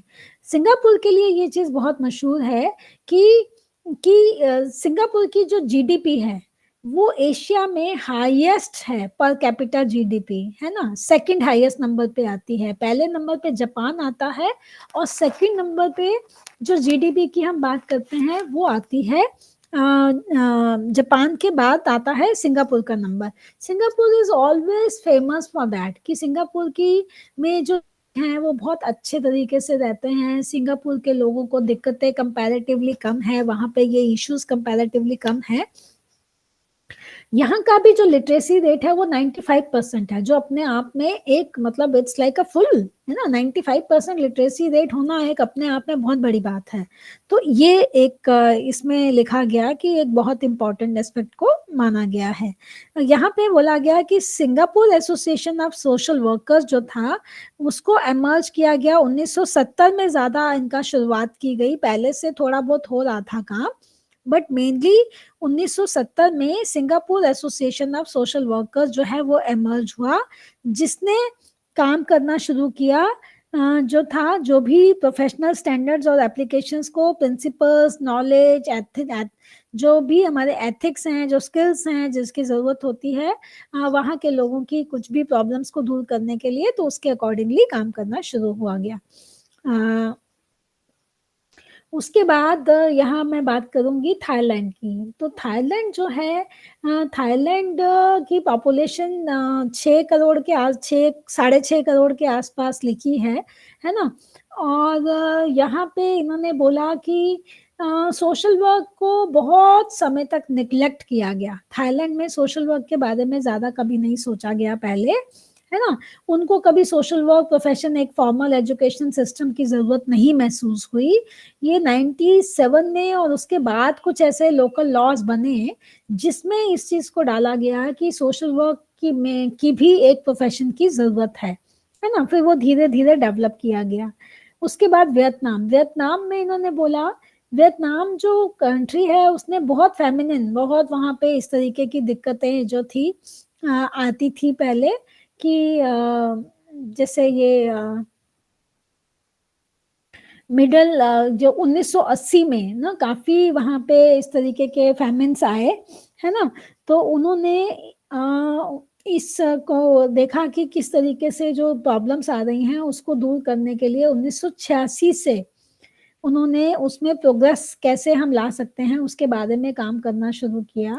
इनकी जो प्रॉब्लम है वो भी 8 करोड़ के आसपास है, और यहाँ पे भी लाइफ एक्सपेक्टेंसी रेट लिखा हुआ है कि 70 इयर्स मतलब 70-71 साल तक लोगों का जनरली जो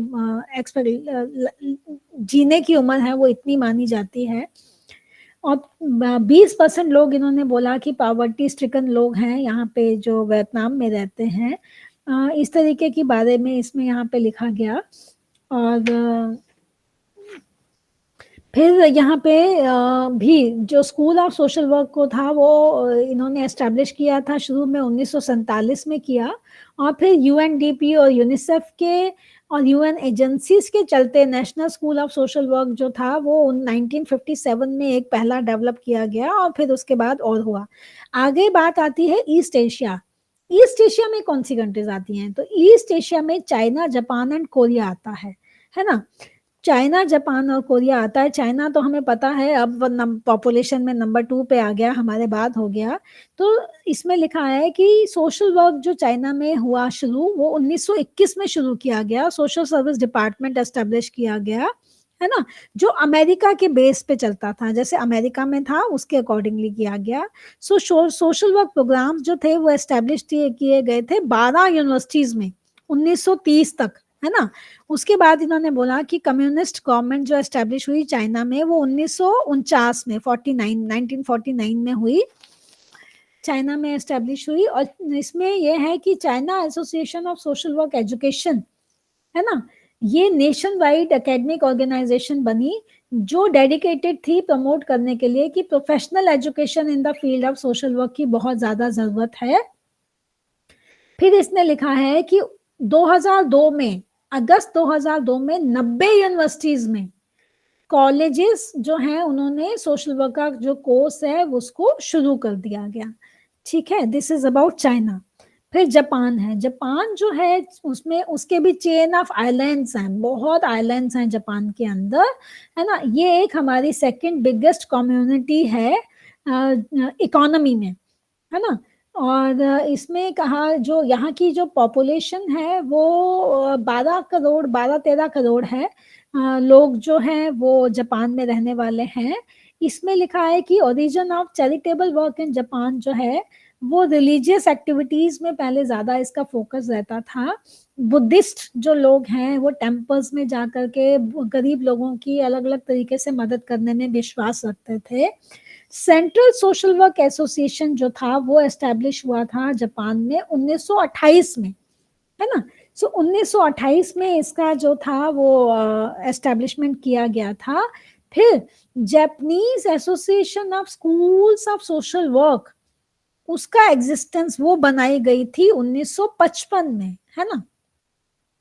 फिर 94-95 में जापान में 514 यूनिवर्सिटीज में से 39 यूनिवर्सिटीज में और 11 जूनियर कॉलेजेस में ये जो Japan association of school of social work के जो कोर्स हैं उसको शुरू कर दिया गया था।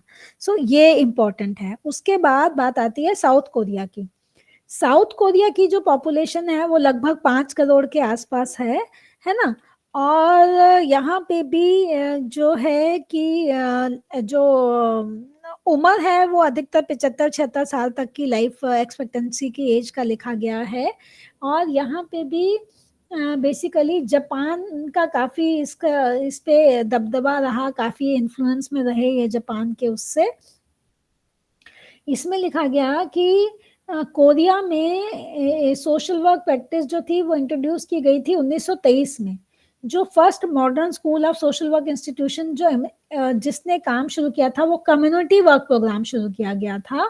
और पहली हाफ ऑफ 1940 में medical and psychiatric social workers भी हायर किए गए थे जो कि हॉस्पिटल सेटिंग्स में काम करते थे। सो इस पे इन्होंने फोकस डाला। फिर सोशल वर्क है एजुकेशन जो था ये एक पिछले कुछ सालों में जैसे इसमें लिखा है कि 200 associate bachelor masters and doctor programs Korea में शुरू किए गए, 20,000 से ज़्यादा जो स्टूडेंट्स हैं उन्होंने एनरोल किया गया और 12,000 से ज़्यादा तो डिस्टेंस लर्निंग के थ्रू भी कोरिया में ये कोर्स कर रहे हैं। फिर आता है सेंट्रल एशिया, है ना। अभी तक हमने बात कर ली South Asia, South East Asia, East Asia और अब हम बात कर रहे हैं सेंट्रल एशिया। तो सेंट्रल एशिया में कौन सी कंट्रीज आती हैं? सो सेंट्रल एशिया में जो कंट्रीज आती हैं वो है Russia, Mongolia, Kazakhstan, Uzbekistan, Afghanistan और भी कुछ। तो रशिया जो है वो सेंट्रल एशिया में आता है। तो रशिया में भी सोशल वर्क जो था वो वेस्ट से इन्फ्लुएंस था, सोवियत यूनियन से। रशिया जो इंडिपेंडेंट हुआ था वो जून 91 में हुआ था, है ना। और उसके बाद रशिया में भी इसके ऊपर काफी काम शुरू हुआ था। रशिया ने भी 5 साल का ये था कि लोग जो थे वो इकोनॉमिक क्राइसिस से बहुत ज़्यादा वो हो रहे थे और 5 साल के लिए फिर वहाँ पे भी इस कोर्स यहाँ पे ये कोर्स जो था वो शुरू किया गया था। इट स्टार्टेड समवेयर इन, इसमें एज लिखा नहीं है, ईयर 1900 मतलब बेसिकली 91 में जब ये सोशल वर्क जो इंट्रोड्यूस हुआ था वो 91 जून 91 में जब ये लोग इंडिपेंडेंट हुए थे तो उसके बाद ही social work as a profession जो था उसको इंट्रोड्यूस किया गया था। अब हम बात करते हैं कि पैसिफिक रीजन। तो पैसिफिक रीजन में क्या आता है, कौन सी कंट्रीज हमारी पैसिफिक रीजन में आती हैं? तो उसमें आती हैं Australia, New Zealand, Papua new Guinea, Brunei, Fiji cook island, ऐसे ऐसे कुछ कंट्रीज आती हैं। तो सबसे पहले हम ऑस्ट्रेलिया के बारे में बात करेंगे। हमारा टाइम बहुत लिमिटेड है, मुझे नहीं समझ आ रहा मैं कितना कवर कर पाऊंगी, कोशिश करती हूँ फटाफट थोड़ा सा आप लोगों को बता दूं कि ये इंडियन ओशन जो है और साउथ पैसिफिक ओशन में 6th largest country in the world है ना। एक स्मॉल कॉन्टिनेंटल लैंड है और यहाँ पे भी जो इसमें लिखा है कि चैरिटी वेलफेयर जो था वो शुरू हुआ 1887 से 1898 में, है ना। इसके ऊपर जो था वो पहले कैथलिक डेवलप्ड जो था, बच्चे चिल्ड्रन एजुकेशन सर्विसेज और वुमेन के लिए काम किया जाता था और फिर धीरे धीरे जो था ये सेटअप जो है इसको बढ़ा दिया गया।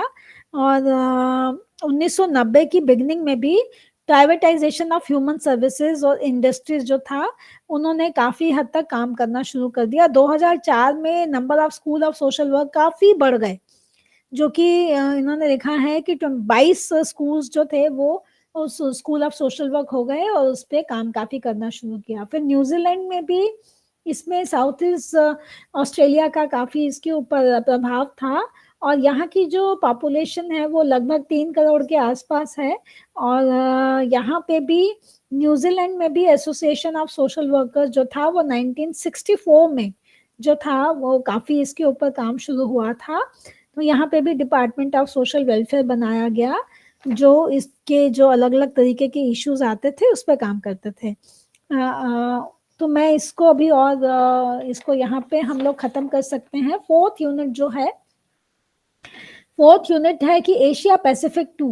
सो एशिया पैसिफिक 2 की जब हम बात करते हैं तो यहाँ हम लोग बात करेंगे मेनली कि क्या सोशल वर्क इंटरवेंशन इन एशिया। तो सबसे पहले वही बात दोबारा यहाँ पे आ रही है साउथ एशिया। साउथ एशिया में अगेन यहाँ पे इन्होंने दोबारा इस चीज़ पे किया कि जो साउथ एशिया है जिसमें बांग्लादेश, श्रीलंका और इंडिया की बात करते हैं, तो मेनली जो हमारी प्रॉब्लम्स हैं, मैं तीनों को अगर एक साथ भी ले लूँ तो मेन जो इनका जो इश्यूज थे जो सोशल वर्क के लिए कंसीडर किए गए थे, पॉवर्टी, है ना, या बहुत ज़्यादा जो सोशल प्रॉब्लम जो इंटरवेंशन की ज़रूरत होती थी वो अनएम्प्लॉयमेंट की वजह से, इलिटरेसी की वजह से, मॉल न्यूट्रिशन की वजह से, डिसेबल्ड चिल्ड्रन, इन्फेंट और मैटरनल मॉर्बिडिटी या मॉर्टेलिटी जो है, या वायलेंस है, जेंडर है, डिस्पैरिटी है, क्राइम है, ट्रैफिकिंग अगेंस्ट वुमेन है ना, चिल्ड्रन है, प्रोस्टिट्यूशन है, स्ट्रीट चिल्ड्रन है, ड्रग एडिक्शन है। सो ये सारे इश्यूज को लेकर के जो ये कंट्रीज है यहाँ पे social work as a profession के बारे में जो था वो काफी काम के बारे में सोचा गया। सो तीनों ही कंट्रीज बांग्लादेश, श्रीलंका और इंडिया में इस चीज पे फोकस किया गया।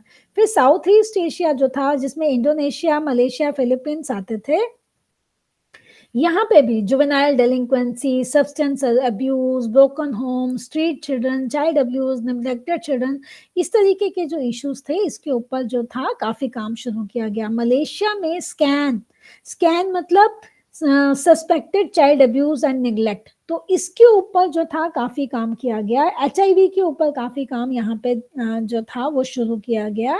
फिलीपींस में भी जो मेन था वो abandoned children, battered women, adults जो कि आउट ऑफ स्कूल यूथ है, या पर्सन्स विद डिसेबिलिटी है, या एल्डरली पीपल हैं, उनके ऊपर काफी काम किया गया था। सो इस तरीके से इन कंट्रीज में भी काम किया। फिर एशिया, ईस्ट एशिया की बात करते हैं तो इसमें भी जैसे चाइना है, तो चाइना को भी इन्होंने बोला कि चाइना में भी जो था वो अलग अलग तरह के इश्यूज थे। ग्लोबलाइजेशन तो अपने आप में एक काफी बड़ा इशू था जिसको लेकर के काम किया गया, तो ईस्ट एशिया कंट्रीज में भी इस विषय पे काफी काम किया गया। फिर आता है इसमें major issues of social work intervention in Pacific region. तो पैसिफिक रीजन जो हमने बात किया, ऑस्ट्रेलिया है, तो ऑस्ट्रेलिया इसमें I think I don't need to अभी टॉक मच क्योंकि बहुत ज़्यादा ऐसा इसमें है नहीं। फिर professional association in social workers in Asia, तो यहाँ अब इन्होंने दोबारा साउथ एशिया के बारे में बोला कि association of social work Bangladesh जो था उसने international federation of social workers जो था वो बनाया गया।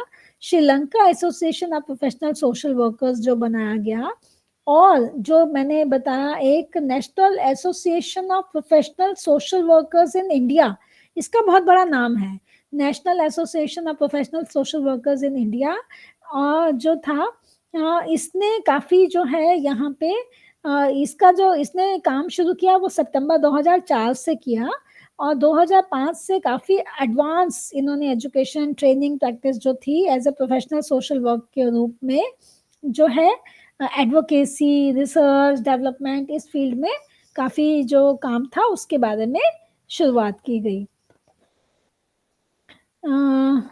हाँ, तो इसको इसमें चैप्टर में मैं अभी और ज़्यादा कुछ नहीं कर रही हूँ। हमारा जो लास्ट है ना, लास्ट यूनिट है, that is history of social work in Africa and Middle east. So Africa and Middle east है ना, सो जब हम अफ्रीका एंड मिडल ईस्ट की बात करते हैं तो इसमें लिखा है कि मिडल ईस्ट कंट्रीज जो है वो डोमिनेटेड है मुस्लिम्स के द्वारा, है ना, कि अधिकतर social problem, poverty, discrimination against women, consequences of man made disasters जो हैं, इन सब जो तरह के जो अलग अलग तरह के इश्यूज थे उसके ऊपर जो है बहुत ज़्यादा काम करने के बारे में सोचा गया। इसमें लिखा है कि 48% people in middle east countries जो थे वो अधिकतर लोअर इनकम वाले लोग थे। 48% बहुत बड़ा नंबर है कि 48% पीपल जो हैं in middle east countries they are from a low income background. तो उसमें है कि फिर उसमें है कि इसराइल ने 20% जो लोग हैं वो पॉवर्टी लाइन के अंडर हैं, है ना। तो यूएनडीपी के रिपोर्ट के मुताबिक 98 में इराक जो है वो 42nd नंबर पे आ गया 77 पुअरेस्ट कंट्रीज में, कि हमारे पूरे वर्ल्ड की 77 पुअरेस्ट कंट्रीज हैं जिसमें इराक का 42 नंबर है। सो ये यहाँ पे लिखा। फिर यहाँ पे अफ्रीका के बारे में बोला गया। अफ्रीका की पॉपुलेशन जो है वो 6 करोड़ के आसपास है, और अफ्रीका में जो था वो भी अर्ली मिशनरीज के टाइम से वॉलंटरी ऑर्गेनाइजेशंस थी, बहुत तरह के ट्राइबल सोसाइटीज थी, ट्रेडिशनल कस्टम्स प्रैक्टिसेस थे जो कि पुअर कॉलोनीज और इकोनॉमिक, पॉलिटिकल, सोशल रियलिटीज में काम करने वाले थे। तो साउथ अफ्रीका में 75% जो लोग हैं वो ब्लैक हैं, है ना, साउथ अफ्रीका में, है ना। ये एक हम लोगों को पता है कि साउथ अफ्रीका की जब हम बात करते हैं तो अधिकतर हम लोग ब्लैक ही कंसीडर करते हैं कि दे आर ब्लैक, है ना। अमेरिकन आर वाइट हम लोग बोलते हैं, हम लोग इंडिया को भी मे बी उसमें नहीं मानते हैं, हम लोग अपने आप को ब्रिटिश में ज़्यादा लेते हैं, बट जनरली अगर जो 2 टर्म्स यूज होती हैं वाइट एंड ब्लैक, तो वाइट अगर हम अमेरिकन के लिए, ये यूरोपियंस के लिए कहते हैं, तो अफ्रीकन के लिए हम लोग ब्लैक वर्ड यूज करते हैं, जबकि 75% जो लोग हैं साउथ अफ्रीका में वो ब्लैक हैं, है ना। अच्छा, इसमें ये बोला गया कि 17th सेंचुरी में, है ना, और डच रिफॉर्म चर्च और डच ईस्ट इंडिया कंपनी जो था, उन्होंने पुअर रिलीफ के लिए काम करना शुरू किया, गरीबों के मदद के हिसाब से काम करना शुरू किया। इसमें लिखा है कि फॉर्मल सोशल वेलफेयर सिस्टम जो इंट्रोड्यूस किया गया साउथ अफ्रीका में, वो 1930 में शुरू किया गया, पॉवर्टी को की वजह से, कि इतनी गरीबी है उसकी वजह से इस चीज के ऊपर काम शुरू किया गया। फिर यहाँ पे लिखा है कि अप्रैल 94 में डिस्क्रिमिनेटरी वेलफेयर सर्विसेज के बारे में शुरू किया गया कि किस तरीके से हम जो साउथ अफ्रीका में कुछ इलेक्शंस करवा करके जो अलग अलग तरह के इश्यूज आ रही हैं, प्रॉब्लम्स आ रही हैं, उसके ऊपर हम काम कर सकें। फिर यहाँ पे first social work diploma course जो ऑफर हुआ था साउथ अफ्रीका में, वो 1924 में हुआ था। सो ये एक इम्पॉर्टेंट है। उसके बाद है कि social work education in south Africa जो था, वो उसका जो इन्फ्लुएंस थी वो नेशनल वेलफेयर एक्ट इन 1965 के बेस पे। तो south African council for social and associated workers जो थे वो आए, उनका डेवलपमेंट हुआ 1980 में, south African council for social and associated workers, है ना। और ये एक बॉडी थी जिसने जो था वो काम करा सोशल वर्क एजुकेशन ट्रेनिंग और प्रैक्टिस के ऊपर, कि सोशल वर्क का जो यहाँ पे साउथ अफ्रीका में शुरू हुआ था वो इसकी वजह से हुआ था। उसके बाद नेक्स्ट आता है, मैं इनको कुछ जो अगली है कंट्री से बहुत इंपॉर्टेंट नहीं है, आई कैन लीव देम, उनके बारे में I think I don't need to talk about, हम लोग के पास टाइम भी इतना नहीं है, आप लोग पढ़ लीजिएगा थोड़ा बहुत अपने, अगर जरूरत इतना इम्पोर्टेंट नहीं है, so we can always ignore the other countries. अब इसमें है development of social work practice in middle east countries. तो मिडल ईस्ट कंट्रीज कौन सी हैं? तो मिडल ईस्ट कंट्रीज की जब हम बात करते हैं तो मिडल ईस्ट जो है वो लोकेटेड है अफ्रीका, एशिया और यूरोप जहां मिलते हैं, है ना। सो वो आ जाता है middle east, they are all part of Asia, है ना, ये कहा जाता है। तो इसमें ये बात करते हैं टर्की की। सो टर्की जो है, टर्की के अंदर ये बोलते हैं कि मॉडर्न रिपब्लिक ऑफ टर्की जो था वो एग्जिस्टेंस में आई थी 1923 में, अक्टूबर 1923 में उसका हुआ। और उसके बाद इन्होंने ये बोला कि वर्ल्ड वॉर सेकंड होने की वजह से, है ना, कि उसकी बेसिकली टर्की की कहते हैं कि एक बहुत पुरानी हिस्ट्री है सोशल सर्विसेज में, और वर्ल्ड वॉर 2 होने के बाद यूनाइटेड नेशन ने जो था वहां पे सोशल सर्विसेज जो थी उसको डेवलप, जो भी जितनी भी डेवलपिंग कंट्रीज थी वहां पे इस पे फोकस डालने की, ज्यादा से ज्यादा काम करने के बारे पे एम्फेसिस डाला, जोर डाला। So United Nation social welfare consultants came to Turkey, और उनका जो था वो काम उन्होंने शुरू किया पब्लिक, प्राइवेट और वॉलंटरी ऑर्गेनाइजेशंस के थ्रू इन 1957, है ना। और सोशल सर्विस एकेडमी जो बनी वो 1961 में बनाई गई, ठीक है। उसके बाद यहाँ जो मैं बात करूंगी Saudi Arabia. So we all know कि सऊदी अरेबिया तो हम लोग जानते ही हैं सऊदी अरेबिया के बारे में। सो सऊदी अरेबिया जो है वो मोनार्की है मिडल ईस्ट की, जिसको हम बर्थ प्लेस ऑफ इस्लाम भी कहते हैं, कि इस्लाम धर्म का जो जन्म हुआ वो साउथ अरेबिया में हुआ, है ना। तो इसमें कहा कि कल्चरल एनवायरनमेंट सऊदी अरेबिया की जो है वो बहुत कंजर्वेटिव है, बहुत पुराने धकियानुसी ख्यालात के जो वो माना जाता है यहाँ के लोगों में। जो भी आदमी औरत यहाँ रहते हैं उनको परमिशन नहीं होती कि वो कोई भी पब्लिक इवेंट्स भी हो रहे हैं उसको भी वो अटेंड कर सकें, है ना। और वो औरतें जो हैं उनको तो कुछ भी जो फ्रीडम जो है यहाँ पे बिल्कुल नहीं दी जाती। इसमें लिखा गया कि सऊदी अरेबिया में एक शब्द होता है ज़कात, ज़कात है जिसका मतलब है कि मतलब वो दयादान देना, आर्म्स गिविंग है, जिसको अंग्रेजी में आर्म्स गिविंग कहा जाता है, कि वॉलंटरी वेल्थ टैक्स दिया जाए, कि जो मुस्लिम हैं उनको लोगों के लिए, दूसरे गरीब लोगों के लिए एक टैक्स के रूप में ये ज़कात का जो अमाउंट है ज़कात के रूप में देना है, जो एनुअली देना है ना। जो भी इंडिविजुअल हैं, जो भी बड़े बड़े लोग हैं वहाँ पे, वो एक इस्लामिक लॉ है जो कि रॉयल डिक्री के नाम से ज़्यादा फेमस है।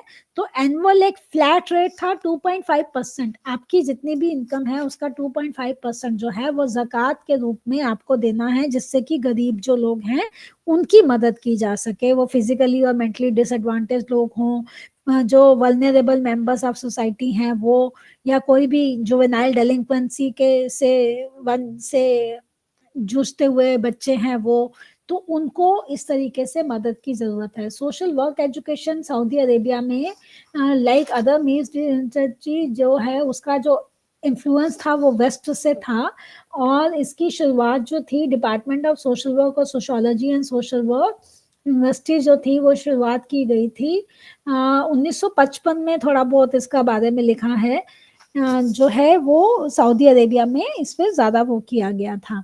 फिर इसराइल का लिखा है कि वहाँ पे 6 मिलियन के करीब जो ज्यूज जो लोग हैं वो रहते हैं। तो इसराइल में भी जो है कि फॉर्मल सोशल वेलफेयर सर्विसेज जो शुरू की गई थी वो first half of the 20th century में की गई थी, है ना, क्योंकि वहाँ पे बहुत ज़्यादा लोग डिप्रेशन में रहते थे, वहाँ के लोगों को बहुत मतलब ज़्यादा पॉवर्टी, अनएम्प्लॉयमेंट थी, लैक ऑफ एडुकेट, कोई शेल्टर के लिए भी जगह नहीं हुआ करती थी।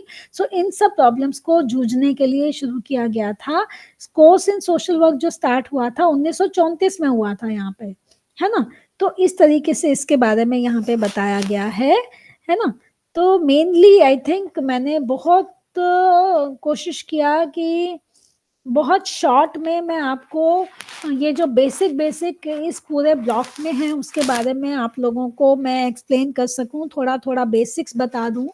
मुझे लगता है और कुछ हमने सीखा या नहीं सीखा, कुछ नई टर्म्स, नई टर्मिनोलॉजी, कौन सी कंट्रीज एशिया के किस पार्ट में है, या वर्ल्ड में अमेरिका, साउथ अमेरिका, है ना, नॉर्थ अमेरिका में कौन सी कंट्रीज आती हैं, इस तरीके की छोटी छोटी सी हमने बहुत सी बातें आज जो है अपने इस सेशन में, और कौन से देश में सोशल वर्क प्रोफेशन कब शुरू हुआ, उसकी क्या अहमियत थी। सो इस तरीके से कुछ बेसिक जो है आई होप आप लोगों को आज के इस सेशन से, इस क्लास से कुछ क्लैरिटी कई चीज़ों के बारे में मिली होगी। और जैसे कि मैंने हमारे सेशन के शुरू में भी बताया था, और मैं दोबारा अभी आप लोगों को एक बात बोलना चाहूँगी कि इस ब्लॉक में से आप लोगों को किसी को भी बहुत ज़्यादा टेंशन लेने की ज़रूरत नहीं है। जो मैंने ऑब्जर्व किया है कि कुछ जैसे हम बात साउथ अमेरिका की, नॉर्थ अमेरिका की बात कर रहे थे, या यूरोप की बात कर रहे थे, है ना, या ऑस्ट्रेलिया की बात कर रहे हैं, है ना, या मैंने साउथ अफ्रीका की, ये जो कुछ हमारी इम्पोर्टेंट ये जो कंट्रीज हैं, या जहाँ जहाँ सबसे पहले शुरू किया, इनके ऊपर जो अधिकतर मैंने ऑब्जर्व किया है, ये जो मैंने बोला, मैंने चार टर्म्स के 4 सेमेस्टर्स के क्वेश्चन पेपर्स जो देखे, उसमें अधिकतर 1 या 2 क्वेश्चन जो हैं इस पूरे ब्लॉक में से most of the time 5 number के आते हैं, कोई 4 नंबर का आता है, या 1 या 2 बार मैंने 4 जो 10 नंबर वाला क्वेश्चन है वो भी देखा है। एक बार 4 में से एक बार एक क्वेश्चन 20 नंबर का आया था, जिसके साथ जो आपको दिया गया था और करके आता है ना, 2 में से 1 करना होता है। तो दूसरा क्वेश्चन हमेशा मेथड ऑफ सोशल वर्क के ऊपर होता है, वो हम जब हमारा तीसरा सेशन होगा उसमें हम बात करेंगे। तो बेसिकली जो थर्ड सेशन है, जो हमारा थर्ड क्लास होगी, जिसमें हम बात करेंगे ये वाले मेथड्स के बारे में सोशल वर्क के, तो अधिकतर जो 20 नंबर वाले क्वेश्चंस हैं वो मेथड्स ऑफ सोशल वर्क से रिलेट करके ही आते हैं। या हमारी सेकंड क्लास होगी जहाँ पे हम डिस्टेंस एजुकेशन के ऊपर भी बात करेंगे। तो मैंने 2 या 3 बार देखा है कि डिस्टेंस एजुकेशन से रिलेटेड क्वेश्चन भी 20 नंबर का आता है। सो सबसे पहले मतलब सबको मैं रिलीव करना चाहूँगी कि ये हिस्ट्री और डेट्स याद नहीं रहती, और बहुत बार हमारे दिमाग में इस तरीके के बहुत सवाल मन में आते हैं, डिस्टर्ब करते हैं। सो इसमें इस बारे में हम लोगों को बहुत ज़्यादा टेंशन लेने की ज़रूरत नहीं है, परेशान होने की ज़रूरत नहीं है। इस ब्लॉक को हम लोग अपनी समझ और अपने इंटरेस्ट के अकॉर्डिंगली पढ़ सकते हैं, और उसके अकॉर्डिंगली इस ब्लॉक को हम इस तरीके से अपीयर कर सकते हैं कि हमें ज्यादा दिक्कत ना आए। तो मेरी तरफ से आज का सेशन में यही था। आप लोगों के मन में, किसी के भी मन में किसी तरीके का कोई सवाल हो, कोई भी कुछ मुझे बोलना चाहे, आप लोगों को कैसा लगा, आप मुझे किसी और तरीके से बोलना चाहते हैं, बताना चाहें, कोई अपनी तरफ से कोई सवाल करना चाहें या कुछ मुझे सजेस्ट करना चाहें, तो आप लोग मोस्ट वेलकम। आप लोग प्लीज मुझसे बात कीजिए, मुझे अच्छा लगेगा अगर आपकी तरफ से कोई मेरे साथ किसी भी तरीके की कोई बातचीत आप लोग करें, कुछ भी बोलेंगे तो I think it would be nice. आप लोग बोल सकते हैं, एनीवन, कोई भी? No one? मैम क्लास अच्छा लगा, पर एक अच्छा लगा आपने बताया इस अभी जो हमने ब्लॉक 1 पढ़े, इसको हम as a reading as a knowledge की तरह पढ़ सकते हैं, पर ज्यादा टेंशन नहीं लें क्योंकि ज्यादा मार्क्स इसके ऊपर आएगा नहीं। हाँ, जैसे आप थोड़ा सा इसमें जो क्लैरिफाई मैंने कर दिए। अधिकतर, हाँ, जो मेरा एक्सपीरियंस, मतलब मैंने पिछले 4 सेमेस्टर के जो क्वेश्चन पेपर्स देखे, अभी आपकी क्लास को ज्वाइन करने से पहले ही मैंने देखे, क्योंकि मेरे मन में भी इस ब्लॉक को लेके बहुत सवाल थे। तो मैंने जब क्वेश्चन पेपर्स देखे तो मैंने नोट किया, एक बार 4 में से एक बार एक 20 नंबर का क्वेश्चन आ गया है इसमें, 4 में से एक बार। हाँ, लेकिन बाकी किसी भी बार में इसमें इस ब्लॉक से कभी 20 नंबर का क्वेश्चन नहीं आया। एक बार 10 नंबर का क्वेश्चन था और एक बार 20 नंबर का क्वेश्चन था। अधिकतर इस ब्लॉक में से जो क्वेश्चन होते हैं, जो हमारे जो 5 नंबर या 4 नंबर वाले क्वेश्चन होते हैं, वो आते हैं। तो उसमें भी हमारे पास ऑप्शंस होती हैं, तो अगर हम अटेम्प्ट करें ना करें वो भी हमारी मर्जी है। तो मैं यही सजेस्ट करना चाहूंगी, जिसको हिस्ट्री में इंटरेस्ट हो वो इस ब्लॉक को ध्यान से पढ़ो। अदरवाइज इस ब्लॉक में से जो थोड़ा थोड़ा इम्पोर्टेंट एस्पेक्ट है, जो हमने नॉर्थ और साउथ अमेरिका के बारे में फर्स्ट यूनिट में पढ़ा, या यूरोप के बारे में हमने सेकंड यूनिट में पढ़ा, तो थोड़ा थोड़ा जो बेसिक्स है, जो हमारा एलिजाबेथ पुअर लॉ है, या जो मैंने चैरिटी वाला जो चैरिटी पॉवर्टी जो ऑर्गेनाइजेशन मैंने बोला था, इसके ऊपर अगर हो सकता है कोई 5 नंबर का क्वेश्चन आया हो तो मैं, या 4 नंबर का क्वेश्चन आया हो तो पता नहीं, इनके बारे में आप, ये 2-3 जो हैं इनके बारे में आप पढ़ सकते हैं। और एक हम आगे जो कल के जो हमारी नेक्स्ट क्लास मंडे को होगी, उसमें फिर मैं बता दूंगी कि कुछ और चीजें ऐसी हैं जिसको आप लोग थोड़ा सा ध्यान से पढ़ लीजिएगा, जो आप लोगों को मदद कर सकता है ना, कि किस तरीके से थोड़ा हमें एग्जामिनेशन के अकॉर्डिंगली पढ़ने की जरूरत है। सो इस वजह से मैं आप सबको थोड़ा सा वो रिलैक्स करना चाहती हूँ कि ये यूनिट और ये इसमें मतलब मेरे पढ़ाने के लिए भी ऐसा कुछ नहीं था। मुझे तो बेसिकली सब ब्रीफ में, जितना शॉर्ट में क्या क्या मेन एस्पेक्ट्स हैं इस ब्लॉक के कवर हो सकते, वो मैं आपको जो बता सकती थी मैंने बताने की कोशिश किया। सो यही यहाँ पे ज्यादा इम्पोर्टेंट है, ठीक है? Anybody else? और किसी के मन में कुछ बात, और कोई कुछ बोलना चाहता है, कहना चाहता है? एनीबडी?